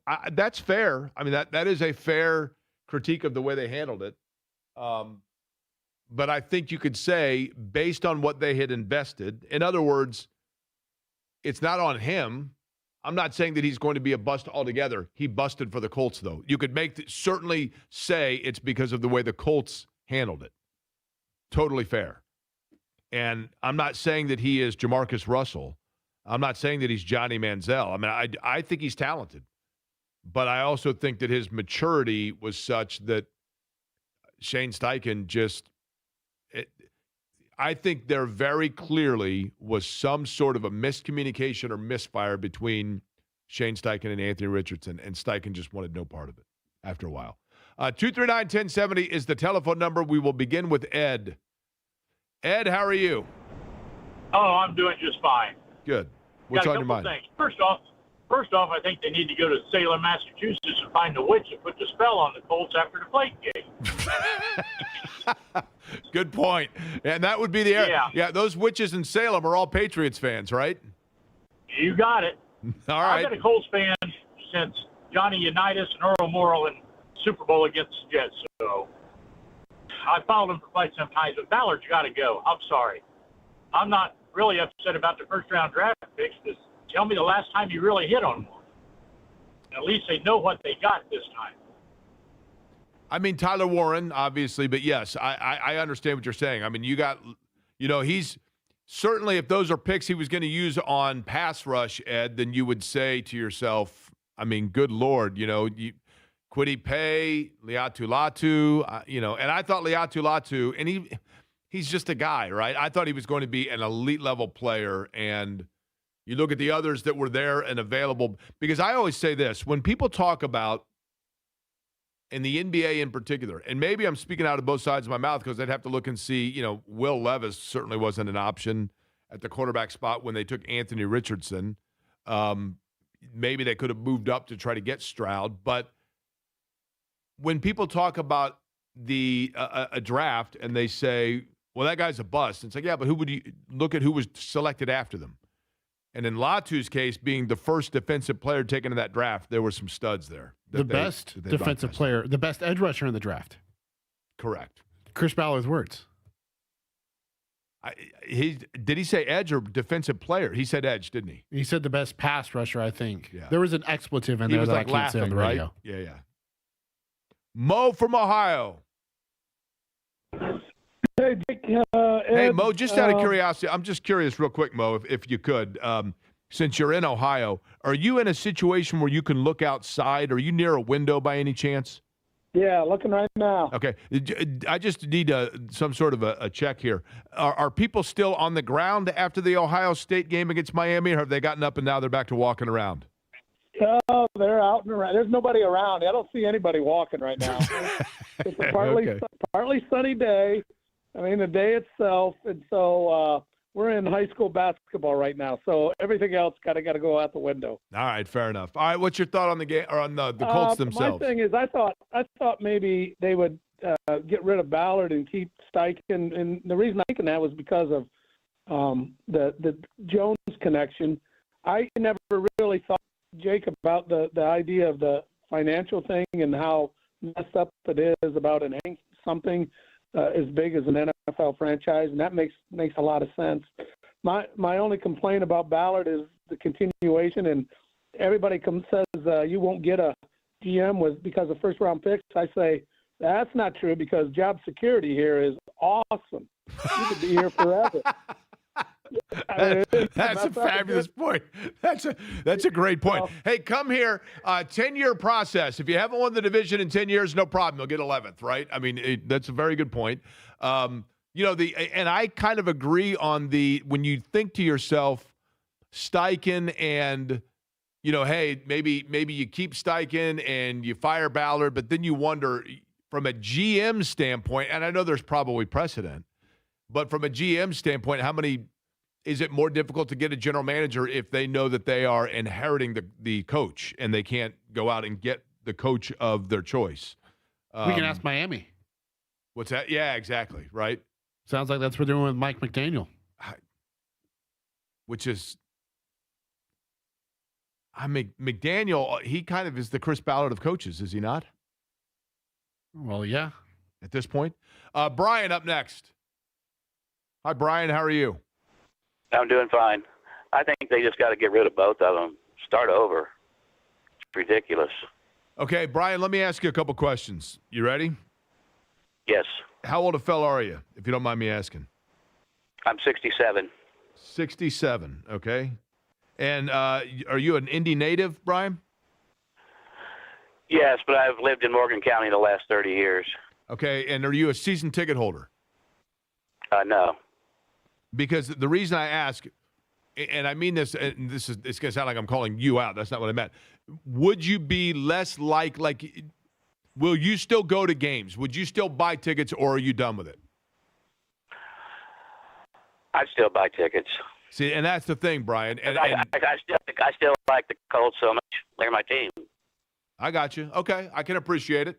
I can certainly appreciate it, Brian. Appreciate the call. One more, Larry joins us. Larry, what's going on? Yeah. Oh, man, just a disappointing season. Shane got to go. Ballard got to go. Ballard missed out on not only players, he missed out on superior coaches, D'Amico Ryans and Mike Vavro. He had a chance to get both of them, and passed on them. His decision making is ridiculous. I've been a fan since 1989, and the Colts fans, we feel like they don't care about us. And on top of that, I don't think the media gives them a hard time, and he makes their job easier. We need somebody that's in media that's going to give them the hard questions and stand up and say, hey, fans are disappointed. They're sick. We had thoughts of getting to the Super Bowl. Now we're just mediocre like we are every year, and it's sickening. And I'm just disgusted. I'm at Larry, work you sound like a nice guy. Are you a native to Indy, Larry? No, Fort Wayne, Indiana. Are you in Fort Wayne right now? Yes, sir. That's the Summit City, isn't that right? Fort Wayne, the Summit City, is that right? Yes, it is. And that's that Mad Anthony Hatter. That's why they're the Mad Ants. Is that right? Mad Anthony Wayne. Mad Anthony Wayne. That's what I meant. Mad Ants. I go with Anthony Hatter because I always think of some Alice in Wonderland thing. Yeah, Mad Anthony Wayne, the Mad Ants, but the Mad Ants are now down here and they're the Boom, right? Yeah. What high school, Larry? What high school in Fort Wayne? Northside. Northside. Let me tell you something. They had no baseline. I hated playing at Northside because the fans were right there. You try to inbound the ball and people are pulling hairs out of your leg. It was like an unfair advantage. You know what I'm talking about? Yeah, you're right there on. The fans can actually touch you. I know. All right, Larry, I appreciate the call, man. Call anytime, all right?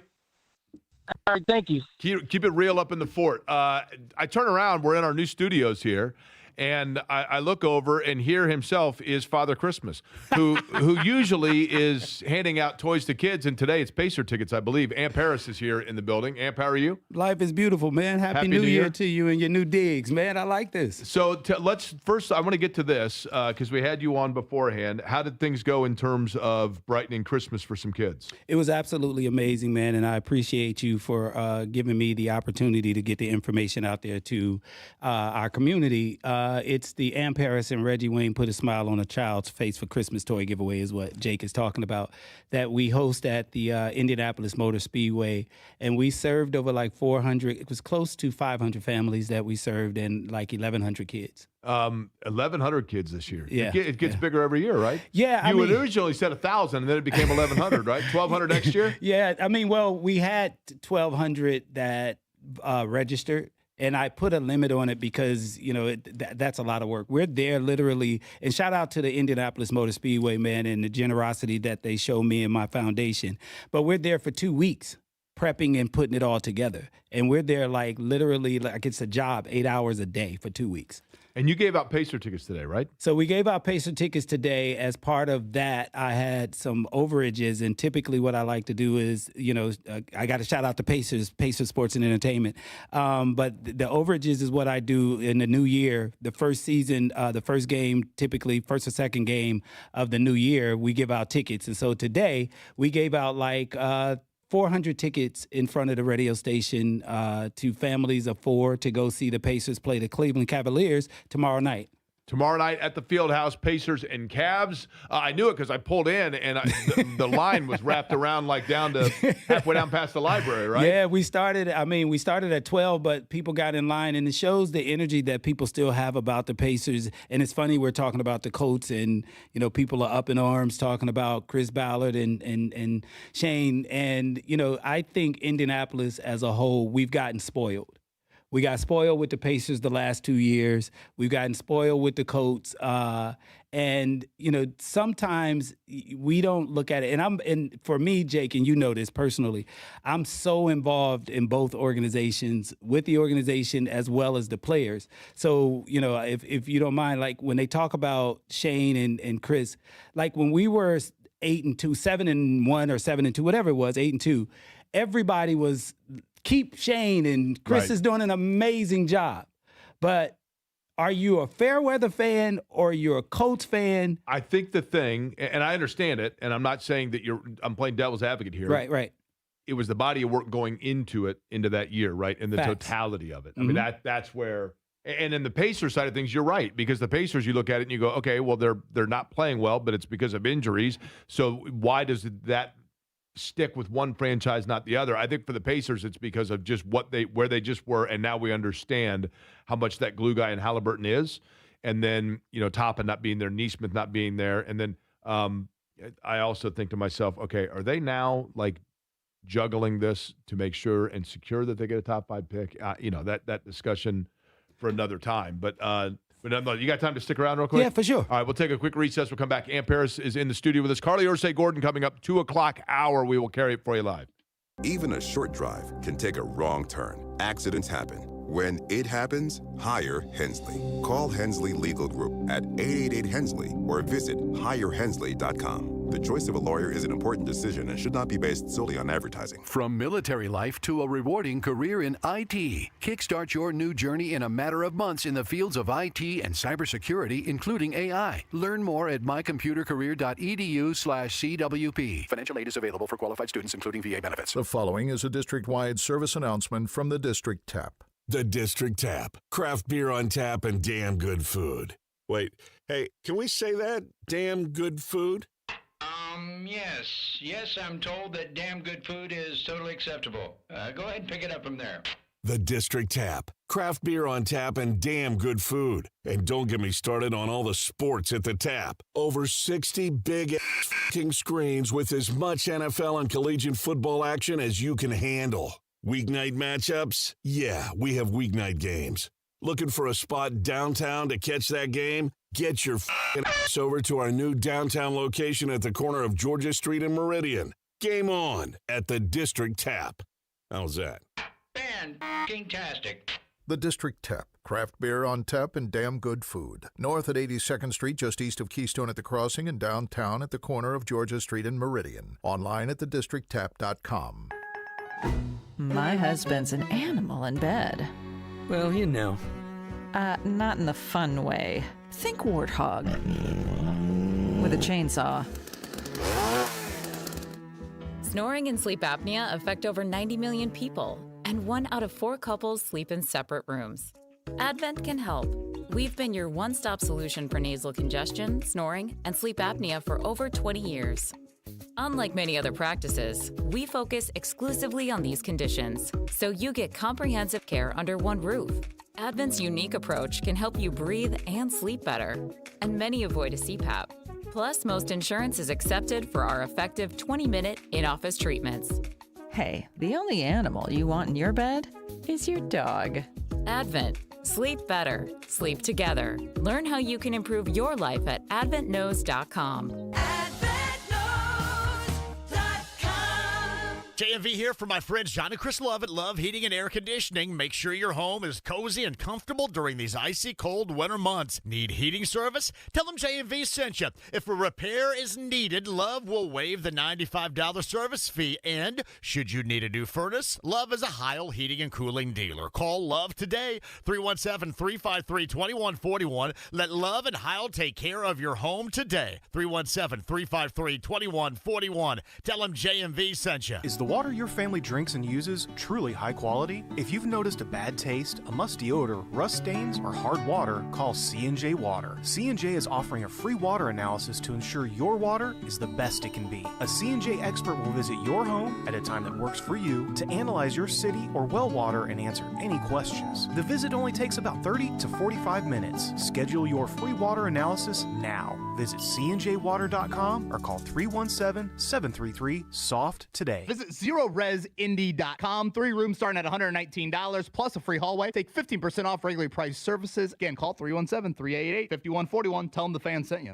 Hey, JMV, later on this afternoon at 3. All right, the direction the Colts are going, we'll talk about that. And then the Hoosiers in Atlanta on Friday. That, too, don't miss a second today at 3. Query and Company on 93.5 and 107.5 The Fan. Amp Harris is in studio. He was giving out Pacer tickets earlier. We're talking about Chris Ballard, Shane Steichen returning with the Indianapolis Colts. And Amp, you and I were just talking. We were just talking during the break about this. One of the things that I have thought about, and I don't know. I mean, you know some of these Central players probably on a different level than do I, but I can understand and respect if Carlie Irsay-Gordon right now, as in a new position, wanted familiarity until she has better understanding. And I mean that as no knock on her. You and I would be in the same spot if has better understanding of everything that goes into running a franchise. You think there's any you seem to think that there could be some truth to that.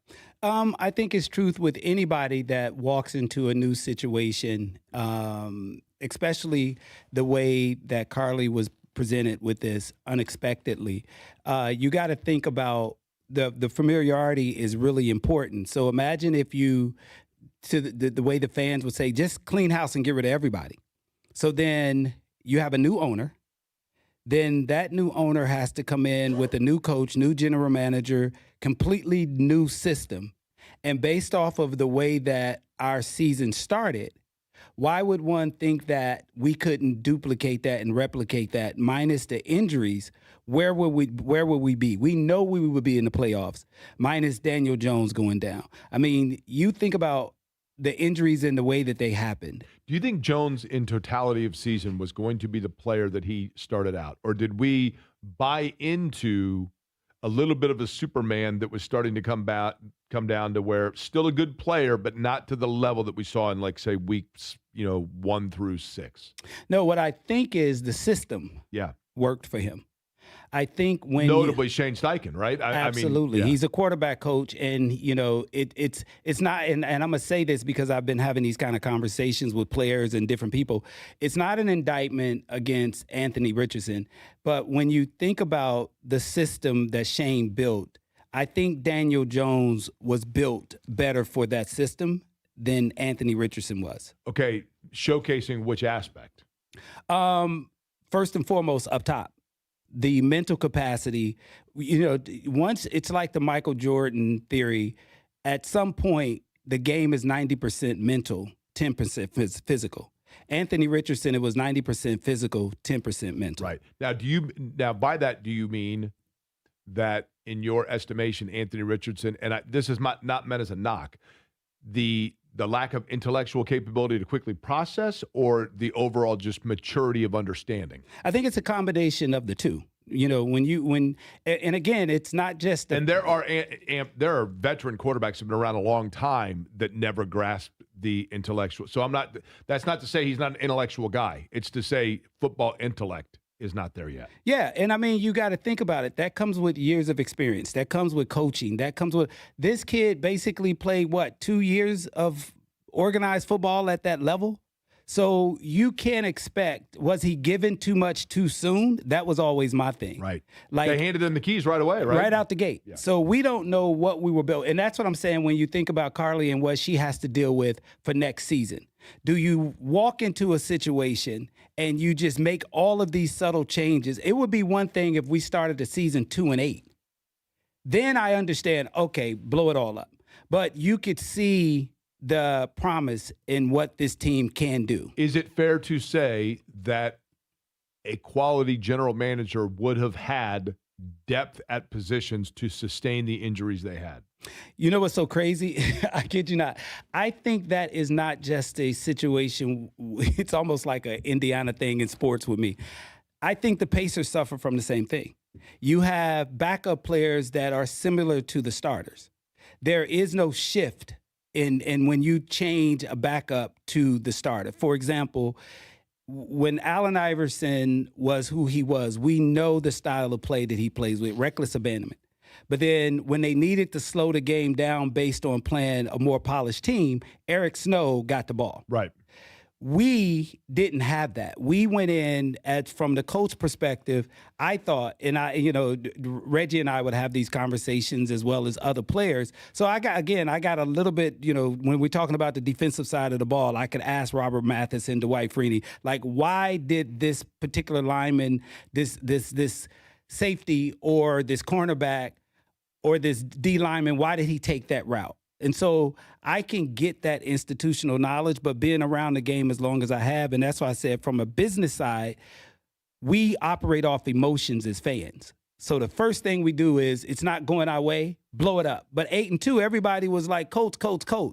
So I don't want them to blow it up. I think Carlie is doing herself a justice by keeping that familiarity, going back to that, so that you know what you are walking into. Do you believe that they have been given another year, and more Chris than Shane, but do you believe that's because Carlie Irsay-Gordon truly believes that he is the long-term operator that she wants, or because she needs someone to strictly keep in the same lane for right now until she can then further dive into it? I believe, as like anybody that is taking over anything brand new, you have to really understand and fully engage yourself to learn all of those, because all of this is new.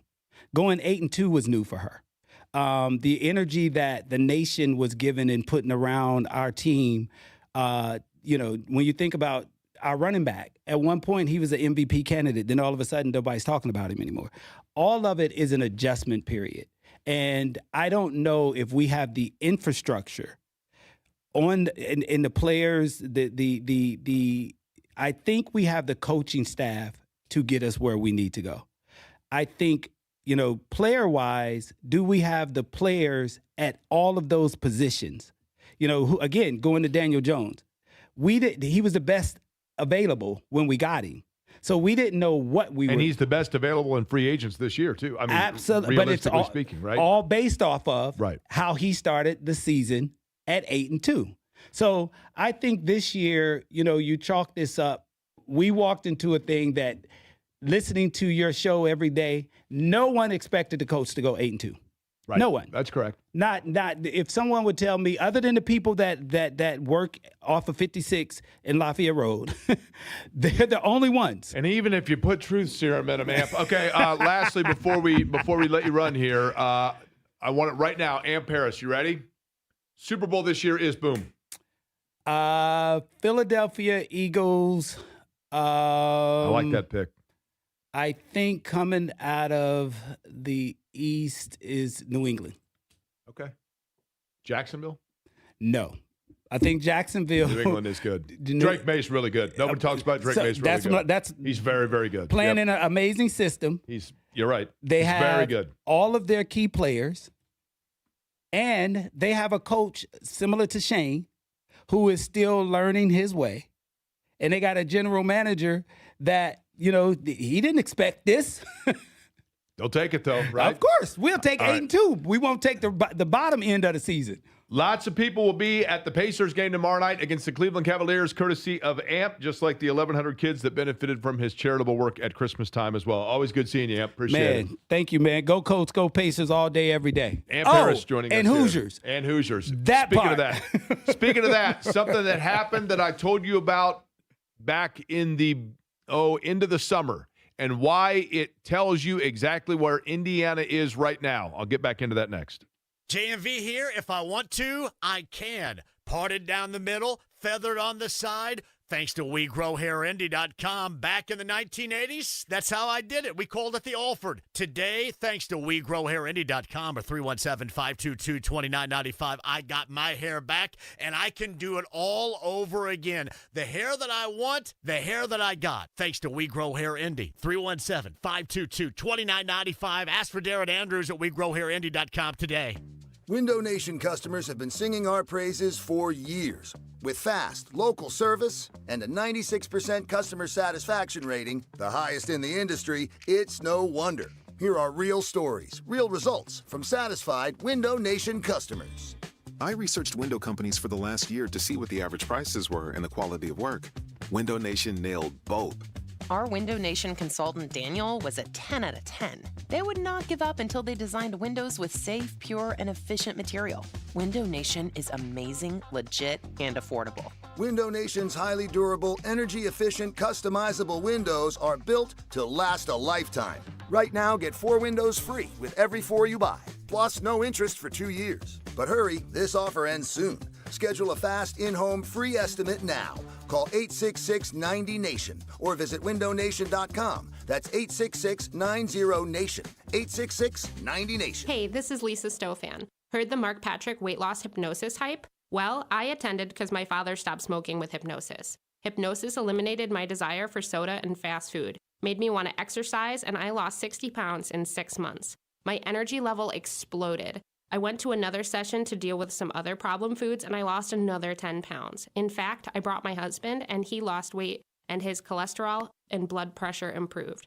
My friend lost 20 pounds her first 2 months. What are you waiting for? Lose the weight or stop smoking with Hypnosis, guaranteed only $59.99. Hypnosis designed to destroy unwanted cravings, late-night eating binges, boredom eating, stress eating. Hypnosis Thursday, January 29th at the Holiday Inn Express and Suites in Noblesville. Weight loss hypnosis 5:30 p.m. Stop smoking hypnosis 8 p.m. And Saturday, January 31st at the Holiday Inn Indianapolis Airport. Weight loss hypnosis 11 a.m. Stop smoking hypnosis 2 p.m. Register at markpatrickseminars.com. It's JMV for Indiana's Best. My friend Eric Wilson and Andy Moore Buick GMC, 131st and State Road 37.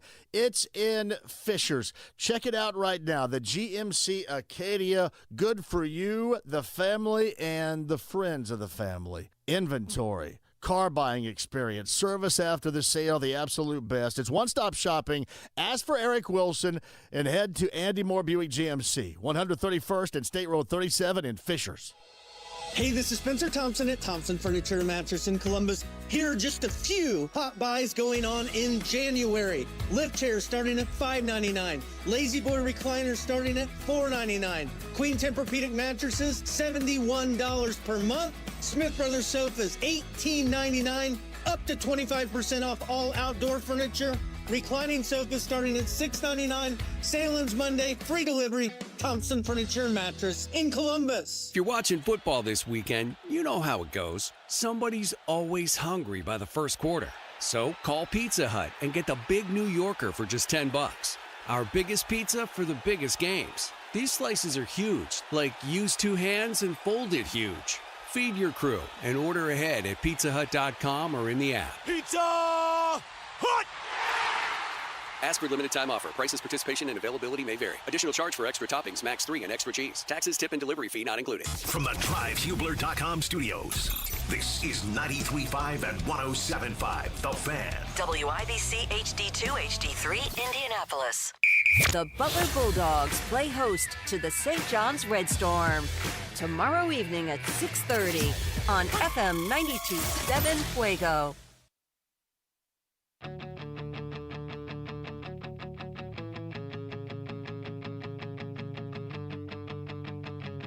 You're listening to Query and Company on 93.5 and 107.5 The Fan. Welcome back on a Monday. Thanks again to Amp Harris for stopping in, for Mike Chappell and Don Fischer earlier for joining the program as well. My name is Jake Query. Eddie Garrison, the other voice you hear on this show. We call it Query and Company on 93.5 and 107.5 The Fan. And what we know is this, and we will carry for you the press conference with the Colts coming up here, should be in about 30 minutes or so.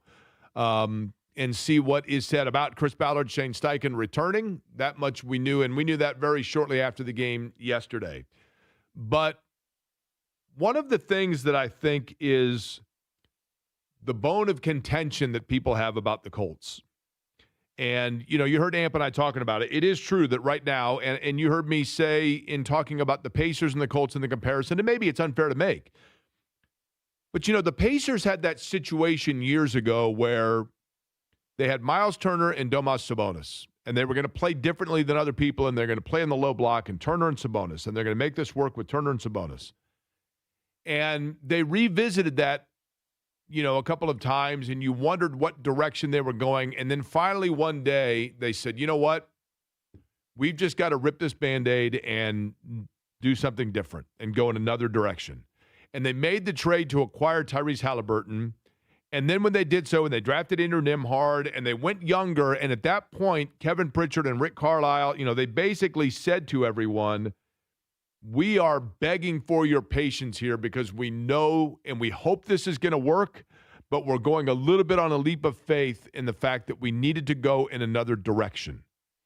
And that was the thing when you look at the Colts and the situation with Chris Ballard. If you were assigned the assignment of telling the reason or spelling out why they needed to make a change, as I had said, there is never a perfect time for change.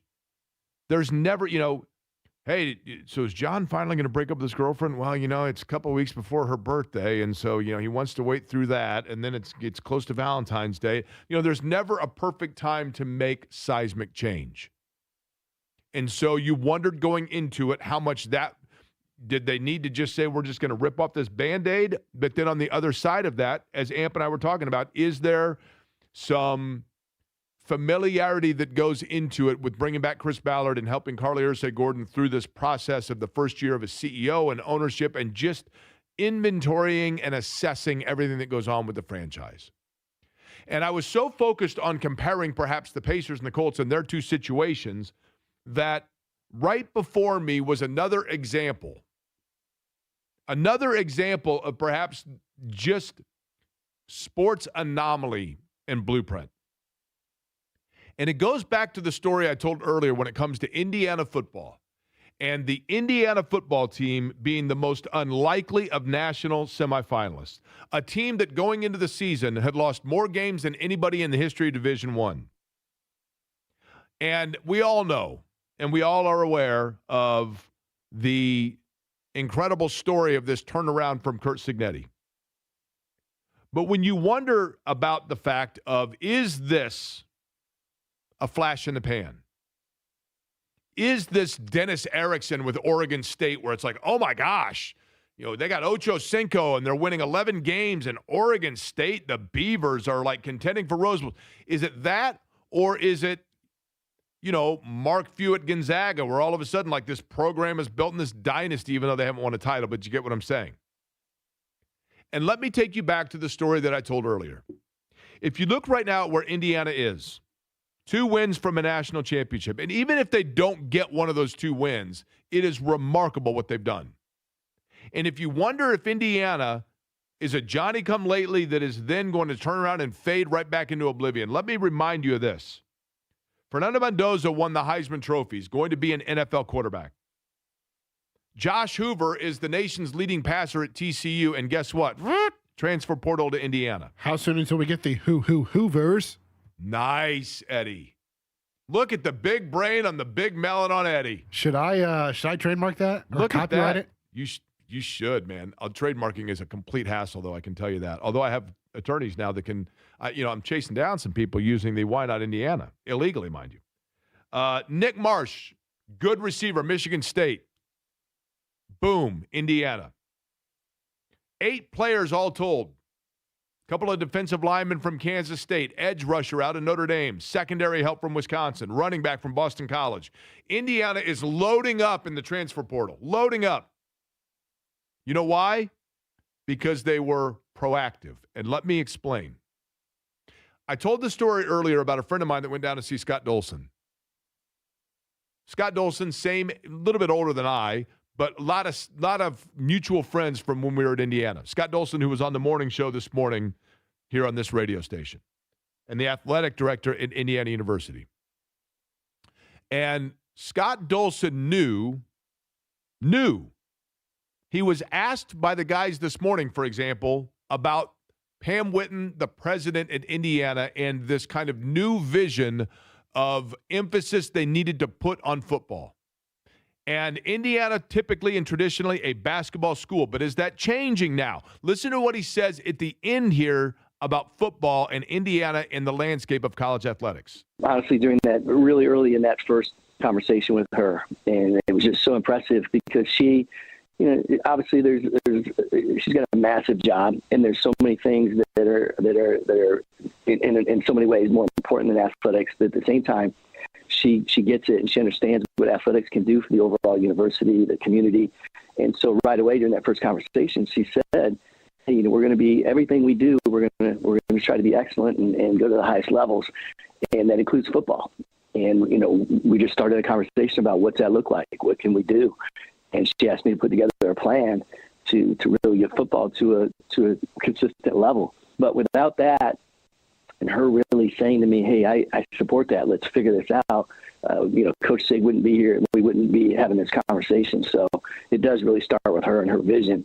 And she just understands, particularly during where we are with college athletics and with conference realignment and all the things going on. It was important that, football is the foundation of the Big Ten. It doesn't mean that we don't care about the other programs, but you have to be strong in football to be a valued member of the Big Ten.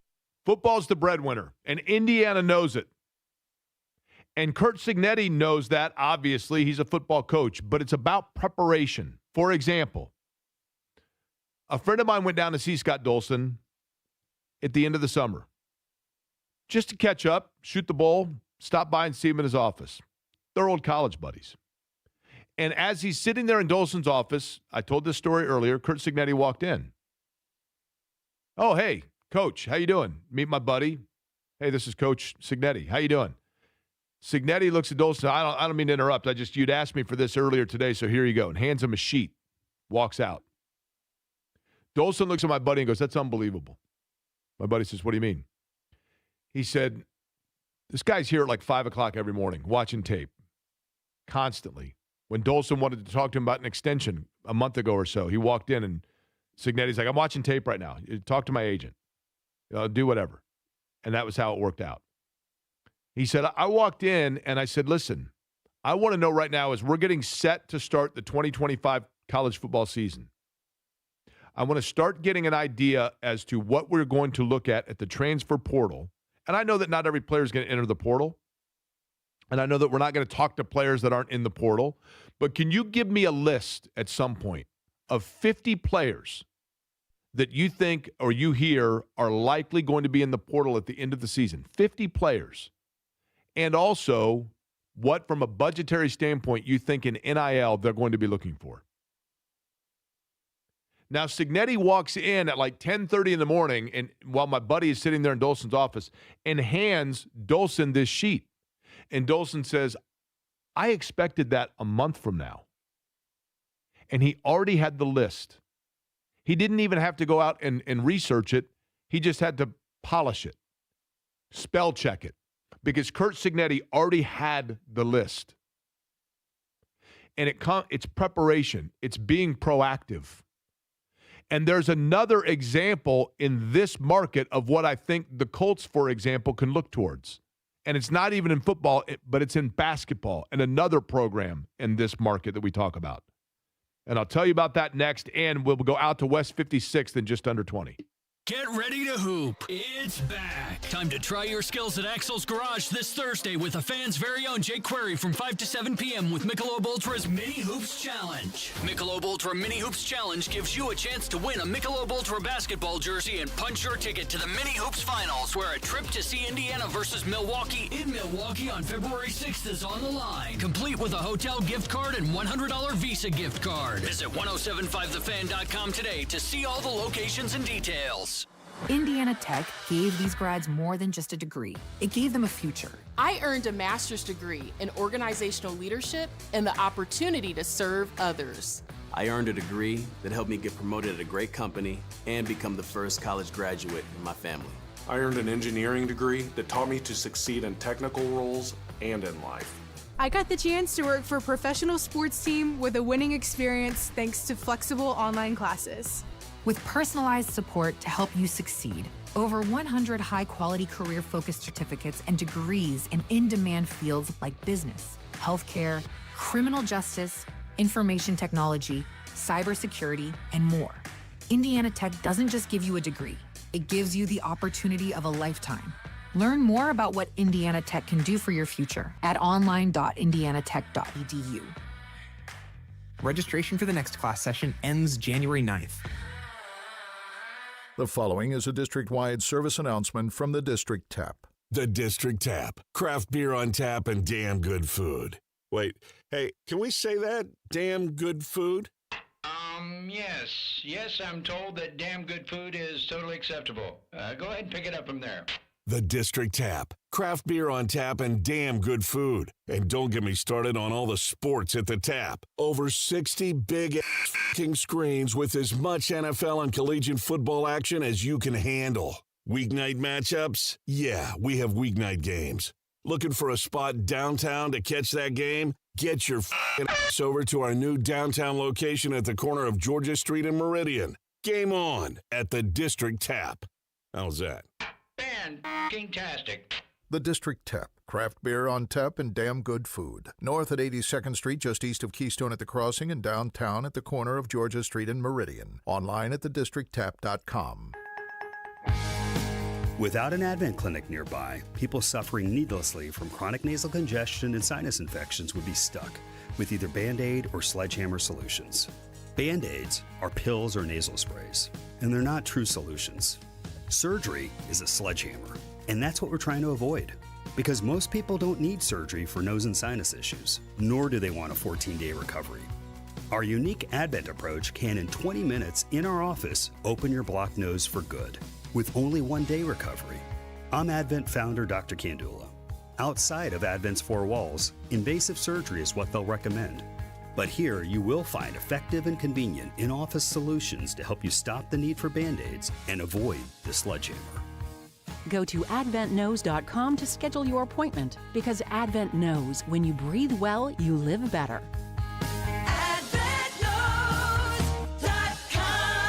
Most insurance accepted. My name is Whitney Allen. I am a widow. My husband Ryan died. We never thought in a million years we'd have to use life insurance. The unexpected happened. With Ethos, it is so fast and easy. It's 100% online. You can get a quote in seconds, apply in minutes, and get same-day coverage. No medical exams, and you can get up to $3 million worth of coverage through Ethos. Get your free quote at ethos.com/game. That's ethos.com/game. Time spent on application may vary. Online health questions required. Do you need furnace or heat pump service and need to find a local well-trained expert you can trust, like Family Heating and Air Conditioning?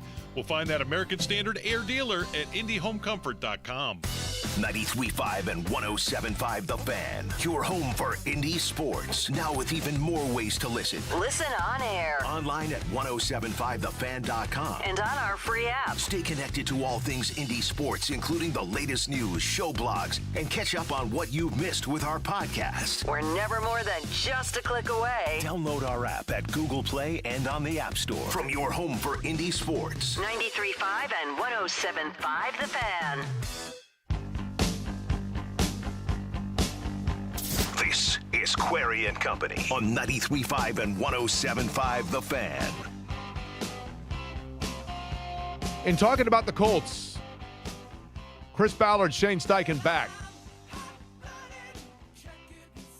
Do the Colts look for now, and is this an example of, because you're going 10 years on it, are you looking for continuity and the stability, especially if you are the owner who is new to the channels of being a CEO and being an owner? And yes, I realize that in title she has been that for a while now. But look in this market and the teams that we cover. What better example when you talk about solidarity and stability of a program or the way to run things than, say, Purdue basketball? And if you look at Purdue basketball, You know, they've got a point guard in Braden Smith that when he was in high school, a lot of people probably thought, well, you know, he's a little small to be going into the Big Ten, whatever else. And he just set the record for most assists in a career in the conference history. I thought it was a very classy move also from Tom Izzo to send the video, because it is the last two players to hold that crown, Michigan State Spartans, for Tom Izzo to send that to Smith of, hey. And what did Tom Izzo say? I'm happy that you got this, you know, record because of the way you play and because I'm a fan of Matt Painter and Purdue basketball and the way that Purdue operates. And the way that Purdue operates, truthfully, is this is our system. And we get players that fit our system. And we have a belief of the way to operate and run our system. And maybe there is something to be said for that, where when it comes to the Colts, is it a system? Does Carlie Irsay-Gordon look at Chris Ballard and Shane Steichen and say, it is a system? And I want the stability and I want the familiarity of a program or a franchise, in this case, where people know exactly who and what we are. The problem is, through the course of 10 years under Chris Ballard, you still don't know exactly who and what they are. Because 70, 79, and 1, and having seen every other AFC South team win more than one title since the Colts last won the division, that's the thing that becomes a challenge for your fans to buy into. I understand that fans are restless. I understand that fans want a change of tune. But guess what? Like, Peyton Manning ain't walking through that door. And Andrew Luck ain't walking through that door. And so, yes, they kicked the can at the quarterback position. Yes, they finally almost serendipitously backdoored their way into Daniel Jones. But like we talked about earlier with Ann Paris, Daniel Jones and Shane Steichen have a symbiotic relationship. And Shane Steichen's entire calling card when he came here was that he is the quarterback whisperer that can awaken greatness out of quarterbacks. And we thought that was going to be with Anthony Richardson. And you can sit here and condemn Chris Ballard, as we have done till the cows come home, about the swing and the miss on Anthony Richardson and selecting a guy that didn't have a lot of experience and handing the keys right away, and the way that they mishandled everything that went into that. We can do that, but at the same time, we probably should then distribute credit towards, but it was Ballard that had the vision or the foresight to go out and take a flyer on Daniel Jones that nobody else really had interest in, because they thought that he had basically flamed out in New York and was a turnover machine. And was it a flyer on Daniel Jones, or was it in fact that they took him knowing this is going to be our guy? Did he see something in him that others had not? And when he said that it was just to bring in competition and an open competition, was it? Or did they know from the get-go that that was their guy? And I think it was the latter, certainly in the case of Steichen, I do, because while I don't know this, I am like dead certain on it that Shane Steichen is just past the Anthony Richardson experiment. He's like, yeah, I'm good.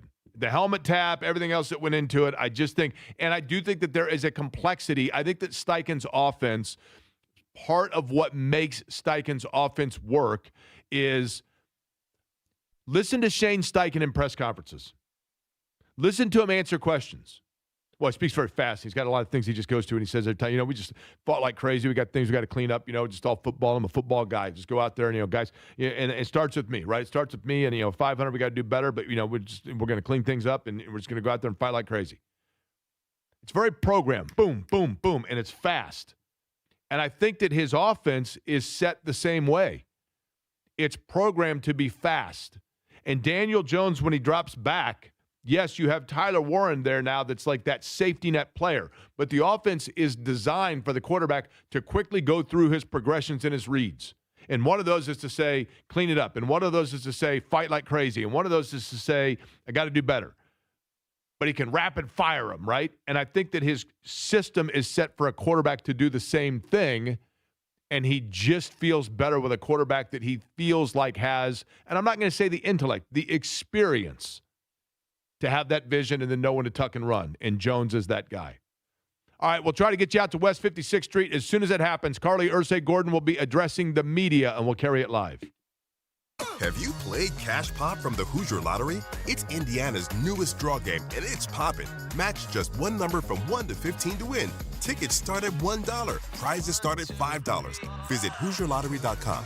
Please play responsibly. Make this your year. Looking for a new career in the high-demand fields of IT and cybersecurity? Attend classes live online or on campus. Go to mycomputercareer.edu and take the free career evaluation today. Financial aid is available to those who qualify. Hi, I'm Tom Connors. Went to Mark Patrick's Hypnosis Seminar February 6, 2019. Nothing worked before. Left there and never smoked again. Amazing. Easy, affordable, and guaranteed. A year later, with my wife Michelle, attended Mark Patrick's weight loss seminar. She lost 18 pounds, and I lost 43 in 8 weeks. It's true. He smoked 2 packs a day, and nothing worked until Mark Patrick Hypnosis. Now we're losing weight together, eating healthy, full on half the food, crazy, enjoying exercising. Who would have believed Mark Patrick Hypnosis really works? It's amazing. I can breathe again, my blood pressure went down, and I've got so much energy. So much energy. And look great. Lose weight or stop smoking with hypnosis. Only $59.99. Destroy unwanted cravings. January 29th at the Holiday Inn Express and Suites in Noblesville. Weight loss 5:30 p.m. Stop smoking at 8. Or January 31st, Holiday Inn Express Indianapolis Airport. Weight loss 11 a.m. Stop smoking at 2. Register at markpatrickseminars.com.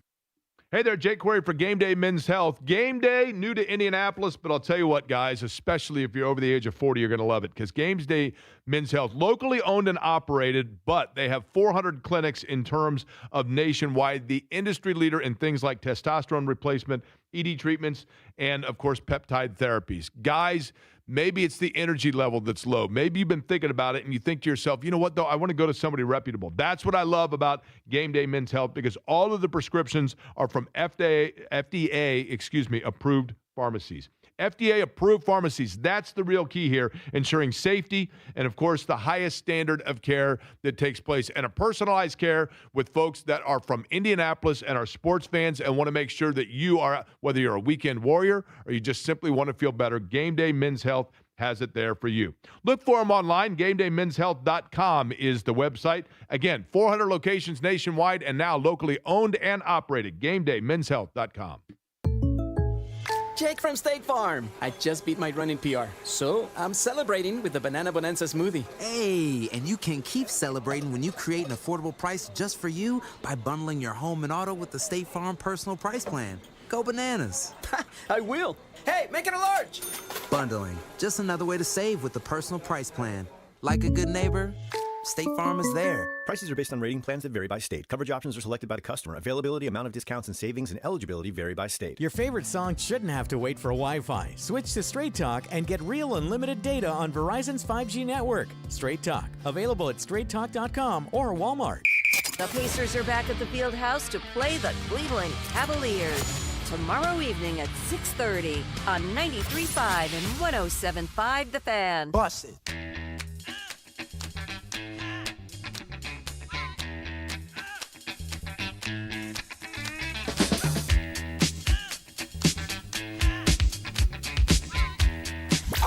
Company on 93.5 and 107.5 The Fan. You know, there's a lot of things, or there are, to be grammatically correct, a lot of things about the press conference with Carlie Irsay-Gordon that I'm curious about. One of those is, and I would be stunned if they get into this, but a couple of things. First, we have heard her during the Colts preseason broadcast, and they did do the press conference to kind of introduce she and her two sisters to the media and the fans, once the unfortunate passing of Jim Irsay, and then you had the transfer, if you will. And again, if you go back and look, I think 2014 was the first time that they were listed as like co-owners. And then her CEO title came later, but But you get what I'm saying, just in terms of, now that being the point person, so to speak. And I don't know that it will go here with this, Eddie, but I think that you raised an interesting point earlier, and that is, and I mean this with all due respect, it's not meant as any sort of a cynical approach or anything, but the difficulties, the assumed, if these difficulties are not present, then this is the perfect time to say, no, actually, there was a team that had all of that under control well before. But the challenges and the difficulties that come with the estate tax and the ownership transfer of an NFL franchise. And listen, I totally respect if people think that that's out of bounds for me to even bring up. But if you look elsewhere, and I'm a big talker of and believer of precedent, and if you look at precedent elsewhere, first off, people forget that Jim Irsay, upon the passing of Bob Irsay, there was a long court settlement between Jim Irsay and Bob Irsay's widow over the amount of ownership that Jim Irsay got. And then because of that, I don't know if there was also a bequeathed estate obligation of tax that was not paid at that time that adds on to now with, again, the pass along within the estate here. But in addition to that, the nature of pro sports franchises is such, and especially with the NFL, as I understand it, and I am not a financial guru, I haven't even taken a Sally Struthers class in it, but as I understand it, the federal estate obligation tax is 40% the federal valuation. So just like when the government tells you what your property taxes are going to be, they come and they say, we value your franchise. We estimate it to be at such. And I mentioned earlier, it is my belief that when the Indianapolis Motor Speedway, when Penske Entertainment Group just sold 1/3 of the Indianapolis Motor Speedway to the Fox Broadcast Corporation, what they were doing was they were setting the baseline of the valuation of the franchise. So they could then say, well, we know exactly what it's worth because we just sold 1/3 of it. And it gives, you're ahead of the curve on waiting for what that amount is going to be. And I think that we have seen a very astute and very responsible response from the daughters in terms of beginning to prepare themselves for some of that. But does the business aspect of that, does overseeing and wading through all of the ticker tape and the different obligations and things that are going to come with it, does that factor in now to, look, I've got so much on my plate in terms of the business side of this that for right now in the offseason of 2025, even if I wanted to make a change, it's not in the best interest right now from a football standpoint because I need familiarity in running my franchise because I have this other stuff that I've got to attend to. And then once that's done, then I can focus all of my attention on the football operation of my franchise. And I totally understand and respect if, in fact, it's the case that when you have this unfortunate passing of their father, that there is a safety within what you know. And there's a comfort in what you know. And Chris Ballard, I don't know Chris Ballard personally. People I know that know him, I think that he comes off very aloof at times. I think he comes off really arrogant in press conferences at times. I think at times he comes off like the smartest guy in the room until he doesn't have to be anymore, and he has to be humble, and then he shows some humility. But from people I know that do know him and are around him, I think he's a pretty decent dude.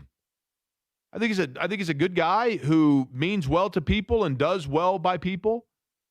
Now, none of that wins you a Lombardi. I get it.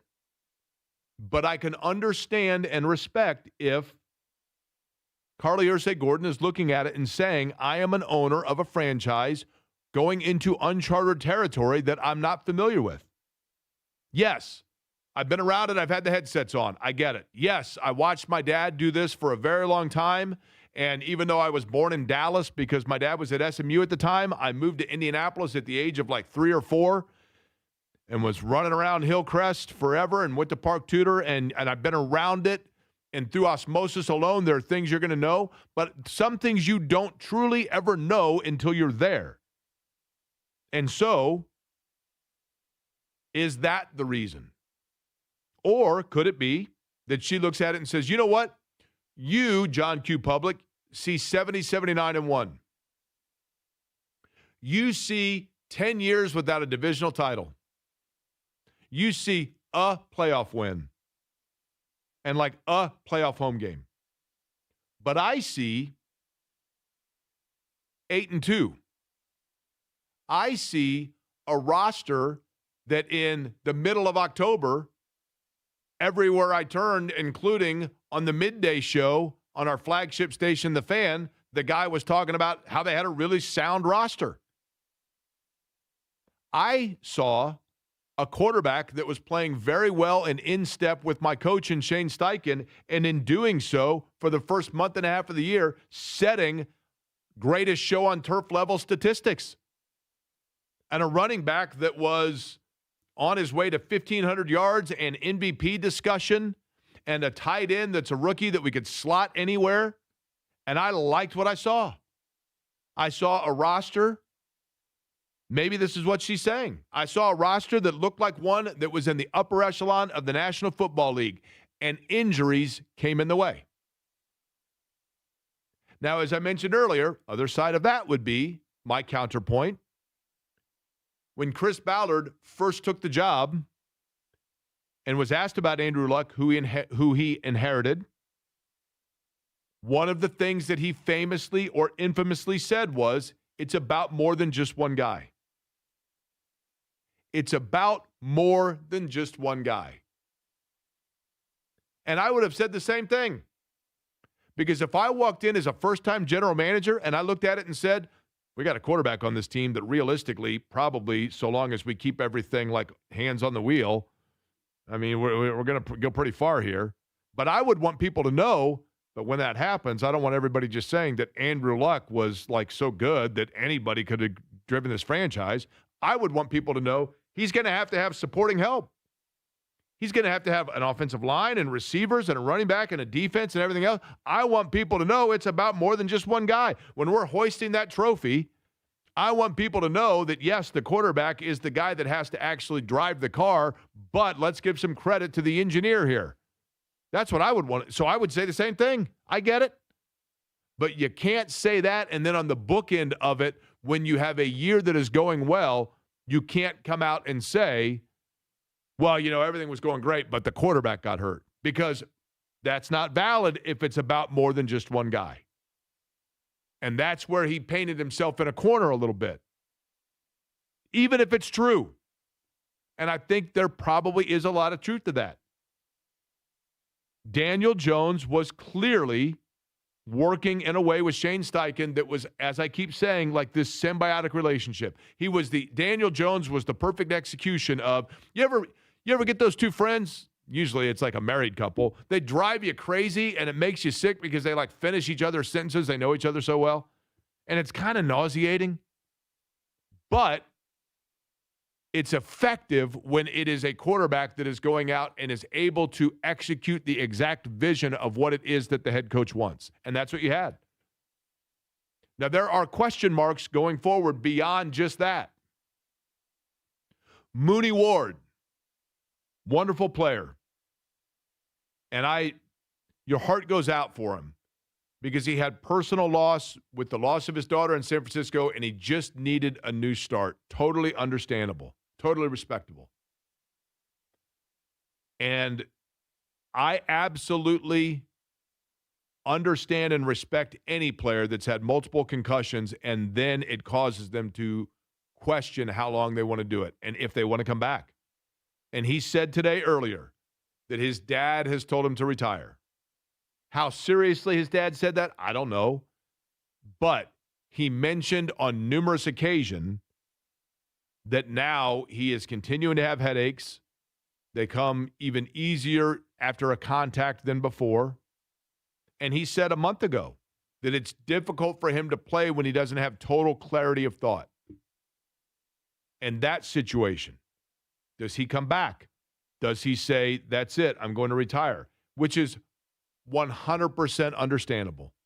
And if that's the case, then everybody should salute him and say, didn't have you here long, but you were a great player and good in the locker room, and you've got to do what's best for your health. Totally get it. Michael Pittman Jr., $29 million next year and $5 million dead cap, meaning if they were to release him, they would still pay $5 million that they're just going out and throwing it into a fan and letting it fly into the air. You never get that back. And I think Michael Pittman Jr. is last year played with an injured back, was a warrior, never complained. But J&V said it the best yesterday. There was a bus rolling around and it said struggle on the side of it. Michael Pittman was driving it. He was on the struggle bus yesterday. And for that kind of money, for $29 million, you got to be more reliable and you got to be a better player. And at this point, he's no longer their Colts number one because that leads to the other question, which is that of Alec Pierce. Alec Pierce has absolutely developed into, and what did we say early with Alec Pierce? Man, they swung and missed again. Wasn't a first-round pick, if I'm not mistaken, first pick that they selected that year, but taken in the second round. But they kept trading back, if you recall.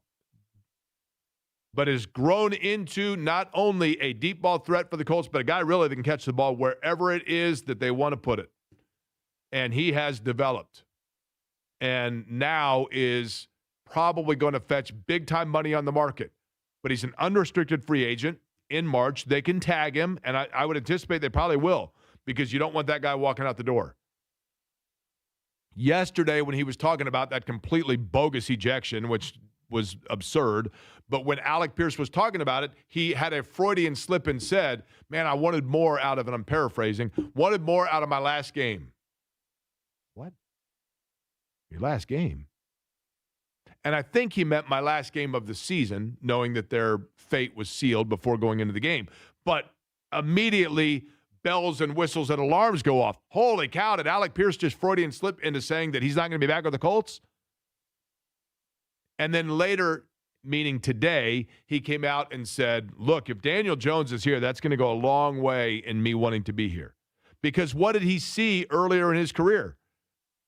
You know, Gardner Minshew, would air it out once or twice for him, but they never really drew up the long ball for him, and it felt like he was kind of getting buried. And now we see, and credit here, I assume this credit goes within the coaching and to Reggie Wayne of getting him to be, because people talk about Alec Pierce as a long ball threat, and he is. We saw it yesterday. But he's also developed into a really nice, bubble screen, almost like possession receiver kind of guy. I mean, you can put him in a lot of different spaces, and he is their number one.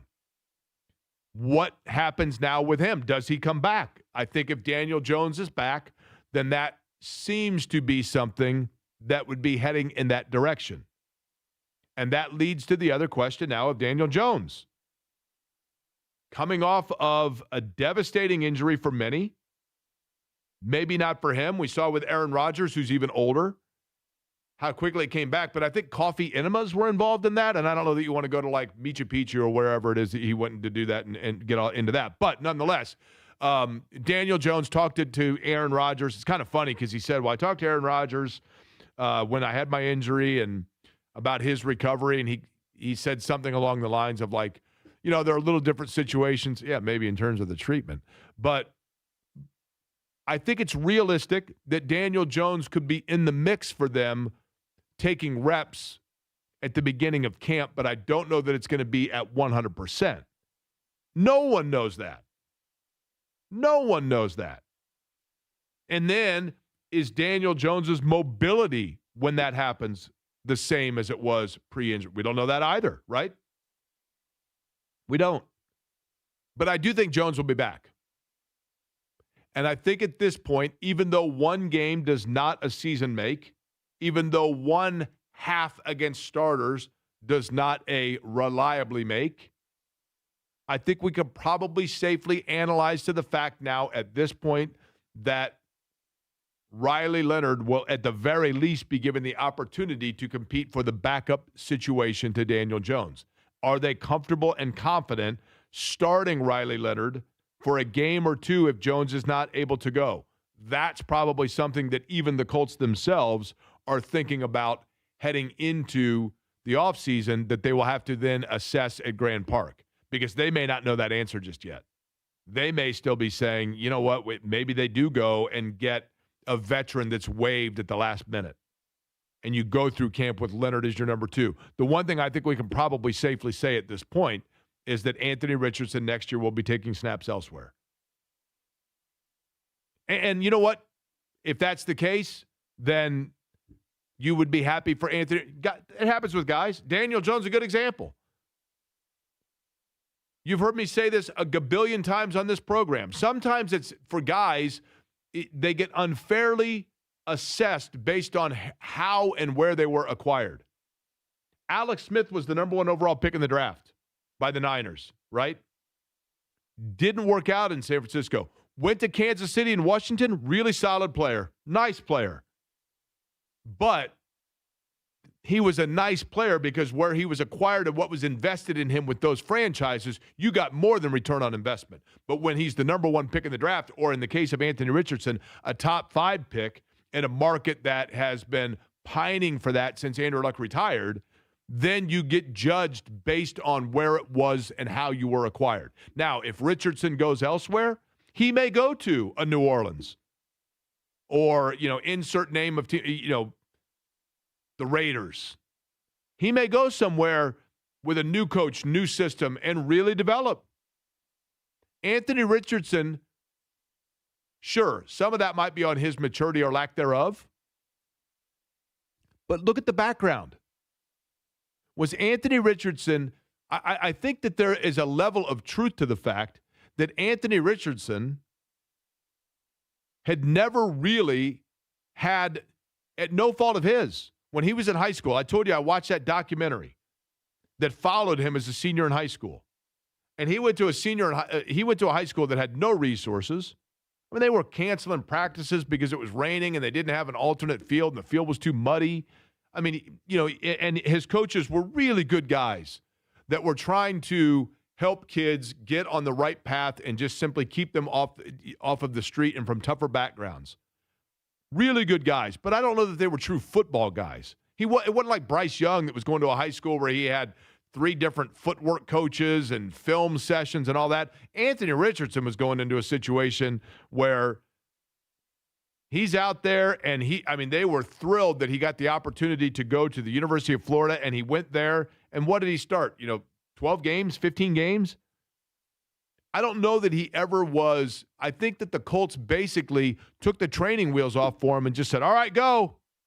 And he'd only been riding his bike back and forth on the street a couple of times, and they basically sent him to Pikes Peak, and they're like, all right, have fun. Ride it. And they did him a disservice because they handed him the keys too early. They gave him too much responsibility too early. And I don't know that he knew how to handle it. I just don't think that he knew how to handle it. And I don't know that they laid out for him what he was supposed to do to handle it. Until all of a sudden they just came and said, you're not handling this right.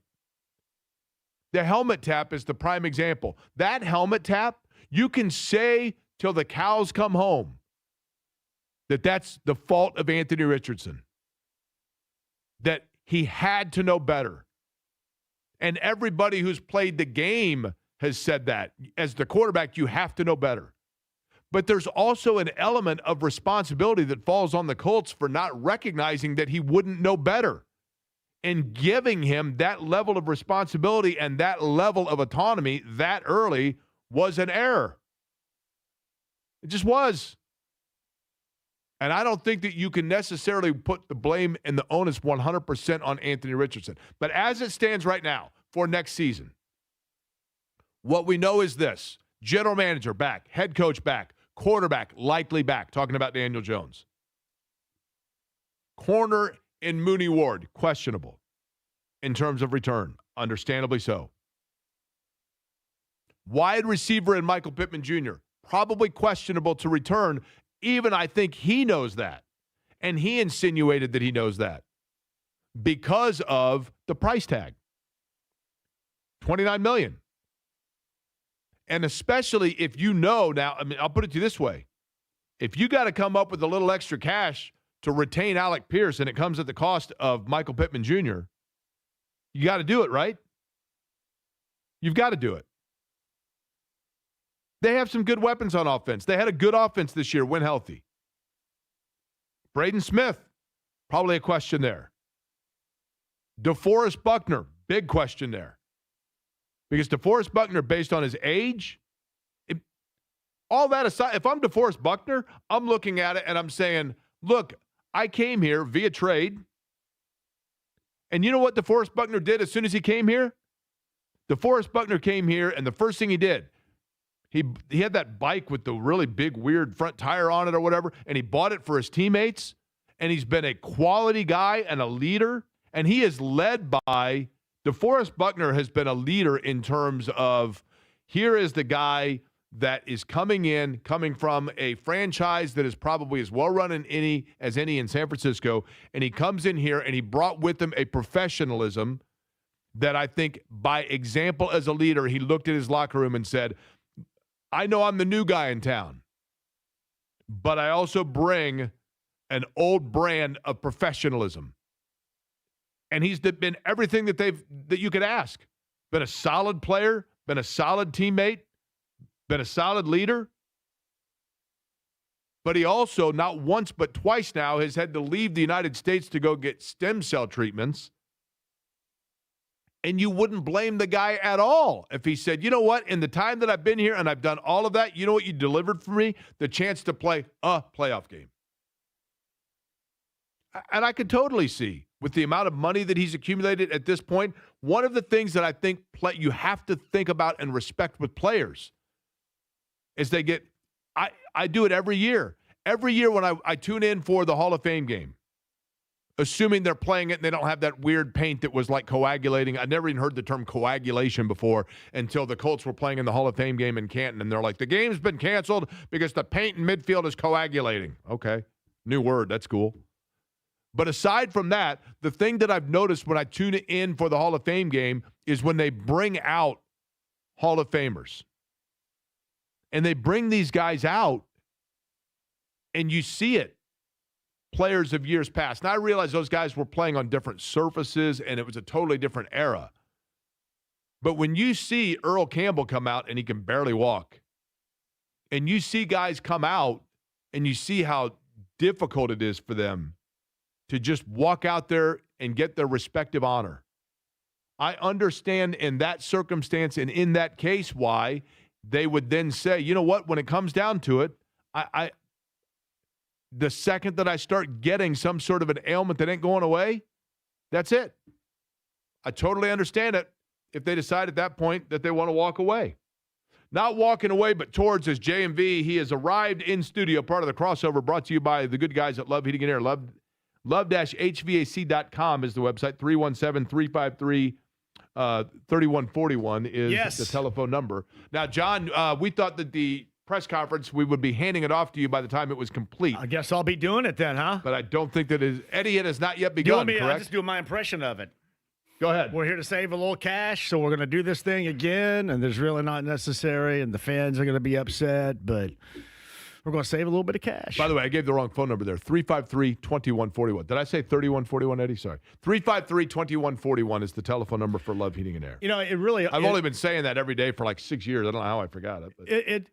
I know a lot of people are upset, and you know what? You should be, but it's hard for me to be that upset because this is like common ground. This is where we are. It's something that I expected, and I'd been laying the groundwork for the last couple of weeks saying, hey, you're probably going to get the same thing next year, so be prepared. And it's not something I believe in, but I thought it was something they were going to believe in. Alas, here we are. My thing is this, John.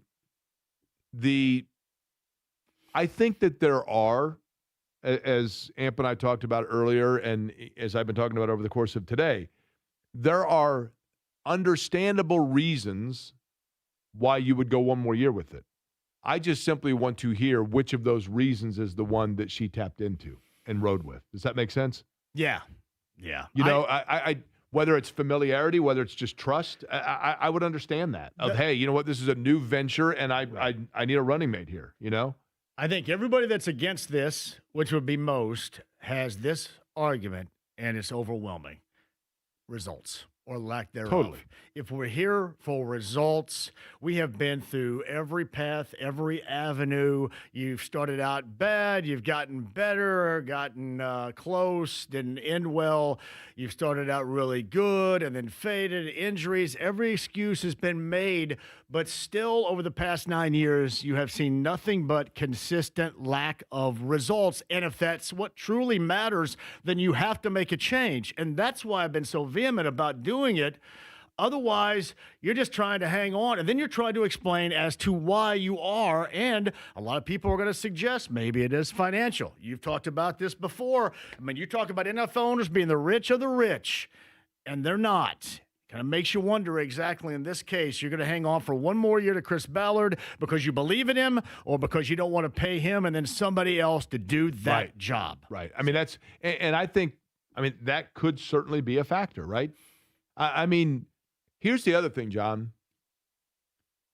Let's say, for example, that she knows, and I understand, when you run a sports franchise, rule number one is you can't, follow in with just what fans are yelling for, right? You got to do what you think is best. But for those that are saying, what is the penalty that Carlie Irsay-Gordon, if she's making the wrong decision here, okay, what's the price she's going to have to pay? Well, what's funny? Are people really not going to buy tickets anymore? I mean, let's be real. And they will. And while you're right in what you say, maybe it is time for somebody over there to listen to what the fans say. Because what you guys have been doing sure as hell isn't working. It's not working. And I know that you can point to a 7-1 and an 8-2 start, but it still didn't work. And now you're going to have to hustle up and expedite a process with Daniel Jones, whom you hope to bring back, with a team that you hope to bring back, with not a lot of real reason to grasp this product. So why not for once? Maybe you should listen to the fans. And Maybe you should. John, here's the thing to me. It's difficult to say in one breath that you know that injuries are part of the game, and then on the other hand say, but injuries derailed our season. Well, if injuries are part of the game and injuries derailed your season, then that means next year injuries are going to, you know what I mean? Injuries are always going to be there. Forever. Right. It's been 9 years and nothing has worked out. Move on.